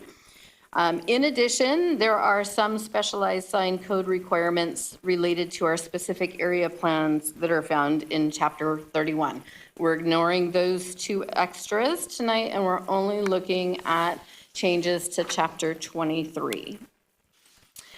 Chapter 23 was last repealed and replaced in 2021. That is the year of the great zoning code rewrite, where the entire zoning code was repealed and all the chapters within Title 10 were replaced with new code chapters that were adopted across the board with Ordinance 4617. Since that time, we've made some minor revisions on 3 occasions to the sign code. In May of 2022, we did some minor tweaks and fixes after the big rewrite. In May of 2024, 2 code lines were added. These codes prohibited signs advertising illegal activities and controlled substances. And in June of 2025, we adopted provisions to allow for additional height for certain freestanding signs within 600 feet of the center line of I-84. And then just most recently, the changes for the Central Nampa zone also adjusted a couple of things related to the downtown historic notations within sign code. So the main focus tonight is really about reorganizing the chapter and content of this chapter for easier reference. I've been responsible for administering Nampa's sign code since September of 2024. I process and route the sign permit applications, and I specifically am the person who reviews the proposed signs to meet, whether they meet sign code or not. I was given this responsibility because of my experience in the sign industry. Just for context, I'll share that earlier in my career life, much earlier, I worked for 7 years for a Treasure Valley sign company that specializes in signage for nationwide chains. So in that capacity, I have literally reviewed hundreds of sign codes for cities all across the country. With that background, I can confidently say that our sign code allowances are generous and they are business friendly. And in processing sign permit applications, it is rare that there is a concern where the applicant isn't allowed to have their desired sign. What questions I do field, though, are questions about sign regulation details and code clarification. And based on those calls and emails, along with my own difficulties reading and interpreting the code, the real problem seems to be that the code is hard to navigate and it includes difficult to include code language. So the goal of this code rewrite is to just reorganize the chapter for easier reference, revamp the charts so that they are easier to read and that they provide more information in kind of a one-stop shop. And in addition, as we went through the code section by section, we identified redundant code sections and unnecessary definitions that could be removed, as well as code sections that needed to be clarified and simplified. So when it comes down to it, what you're looking at tonight, the actual revisions to code requirements or allowances are really pretty limited. I'm going to try and go through those pretty quickly, but feel free to stop me if we need to just spend a little more time. So the very first change relates to aligning building code requirements and the sign code where it relates to professional engineering being required at 7 foot in height for any structures or freestanding signs. 7 foot or taller will require structural engineering calculations. And that makes it, the sign code, align with the building code. The second adds a code to specify that there are times when alternate sign allowances and standards apply. That happens occasionally when there are special requirements in a specific area plan or a comprehensive sign program for a development or other development agreement requirements. So this code section says that can happen, and if it does, then the specific standards take precedence. But if the specific code doesn't speak to a particular issue, then the standard code applies. We're also adding a code section limiting temporary signs being placed in city parks and on other city properties on occasion, but particularly during the campaign season. Lawn signs are put up in our public parks. This code specifically makes those signs prohibited, which will allow our park personnel to remove them if that occurs.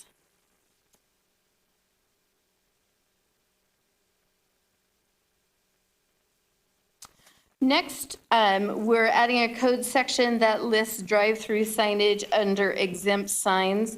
Drive-through signage has always historically fallen in kind of a murky gray area because it's not really advertising and it's not really generally intended to be viewed from the street. So this just kind of cleans that up, making it so that this type of sign that provides direction will just be reviewed by the building department under building code, but it will be exempt from sign code restrictions. We are also removing the limit to the number of directional signs for a property. Directional signage is an important sign for safe navigation of a property. The current sign code recognizes that purpose and considers directional signage under the exempt sign, but then it puts a limitation of up to 2 per property. We want to go ahead and lift that so that some of our more complex commercial properties can utilize more directional and wayfinding signs for safe navigation. This is the new code section. It removes that limit to the quantity of sign while keeping the restriction to the sign area allowance. And then Part B has been added to specifically address maximum height for any freestanding directional signs. This code change addresses the size of a temporary lawn sign, which currently has been regulated to 2 square feet, but you can't actually buy one that is that size. They're typically 18 by 24, so increasing this allowance to 3 square feet really makes that more in alignment with what's available in today's market. This is a rarely used sign code. It's designed to limit how we measure the sign area for a 2-sided sign. Normally that calculation calculates only 1 sign face, but it assumes that the sign faces are back-to-back and parallel to each other. This code says if it was 5 degrees off of parallel, that we would have to count them as separate sign faces, but that is just such a negligible degree that I've recommended we adjust that to an offset measurement of 15%. 15 degrees, which would still be negligible, but probably you would notice it in terms of how that sign area was calculated. My little depiction here is certainly more than 15 degrees, but that's the kind of thing that we're looking at, is these triangular shaped signs. Now it makes sense. Now it makes sense? Okay. These are not parallel. No, thank you for the visual, though. Yeah, That actually yeah. helped, because I was trying to figure that out. We have also recommended deleting this requirement that permanent reader board signs be non-illuminated. In all honesty, this is completely contradictory to other portions of the code. I think it's really just an unintended outlier. And then the last addition is to provide a definition and standards for what we're going to call feather banners. We recognize them, we see them all over, but they really just were not identified in code at all. So we've provided a definition for what those are and some standards for that. That really align with the temporary banner alignment for the zoning districts, where we would normally allow a temporary banner. And then the size limitations are based on sort of a mid-range of the available signs in that style.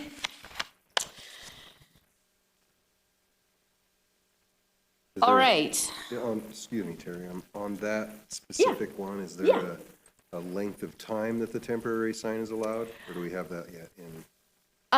It is a quantity of one. There is no time restriction on our temporary signs, and this doesn't require a sign permit. So really, we're getting down to, you get one, and that is 1 per 50 foot of frontage. So there are some locations that are going to be allowed multiples. What happens when the sign becomes weathered and dingy and torn and? We've got you covered. We're not detailing all of that part of code, but it is in there. We've I'll tried trust to, you. we've tried to detail exactly what that means so that it's quantifiable and enforceable. Well, mostly they get so faded you can't read them, They do, or shredded in the wind. yeah.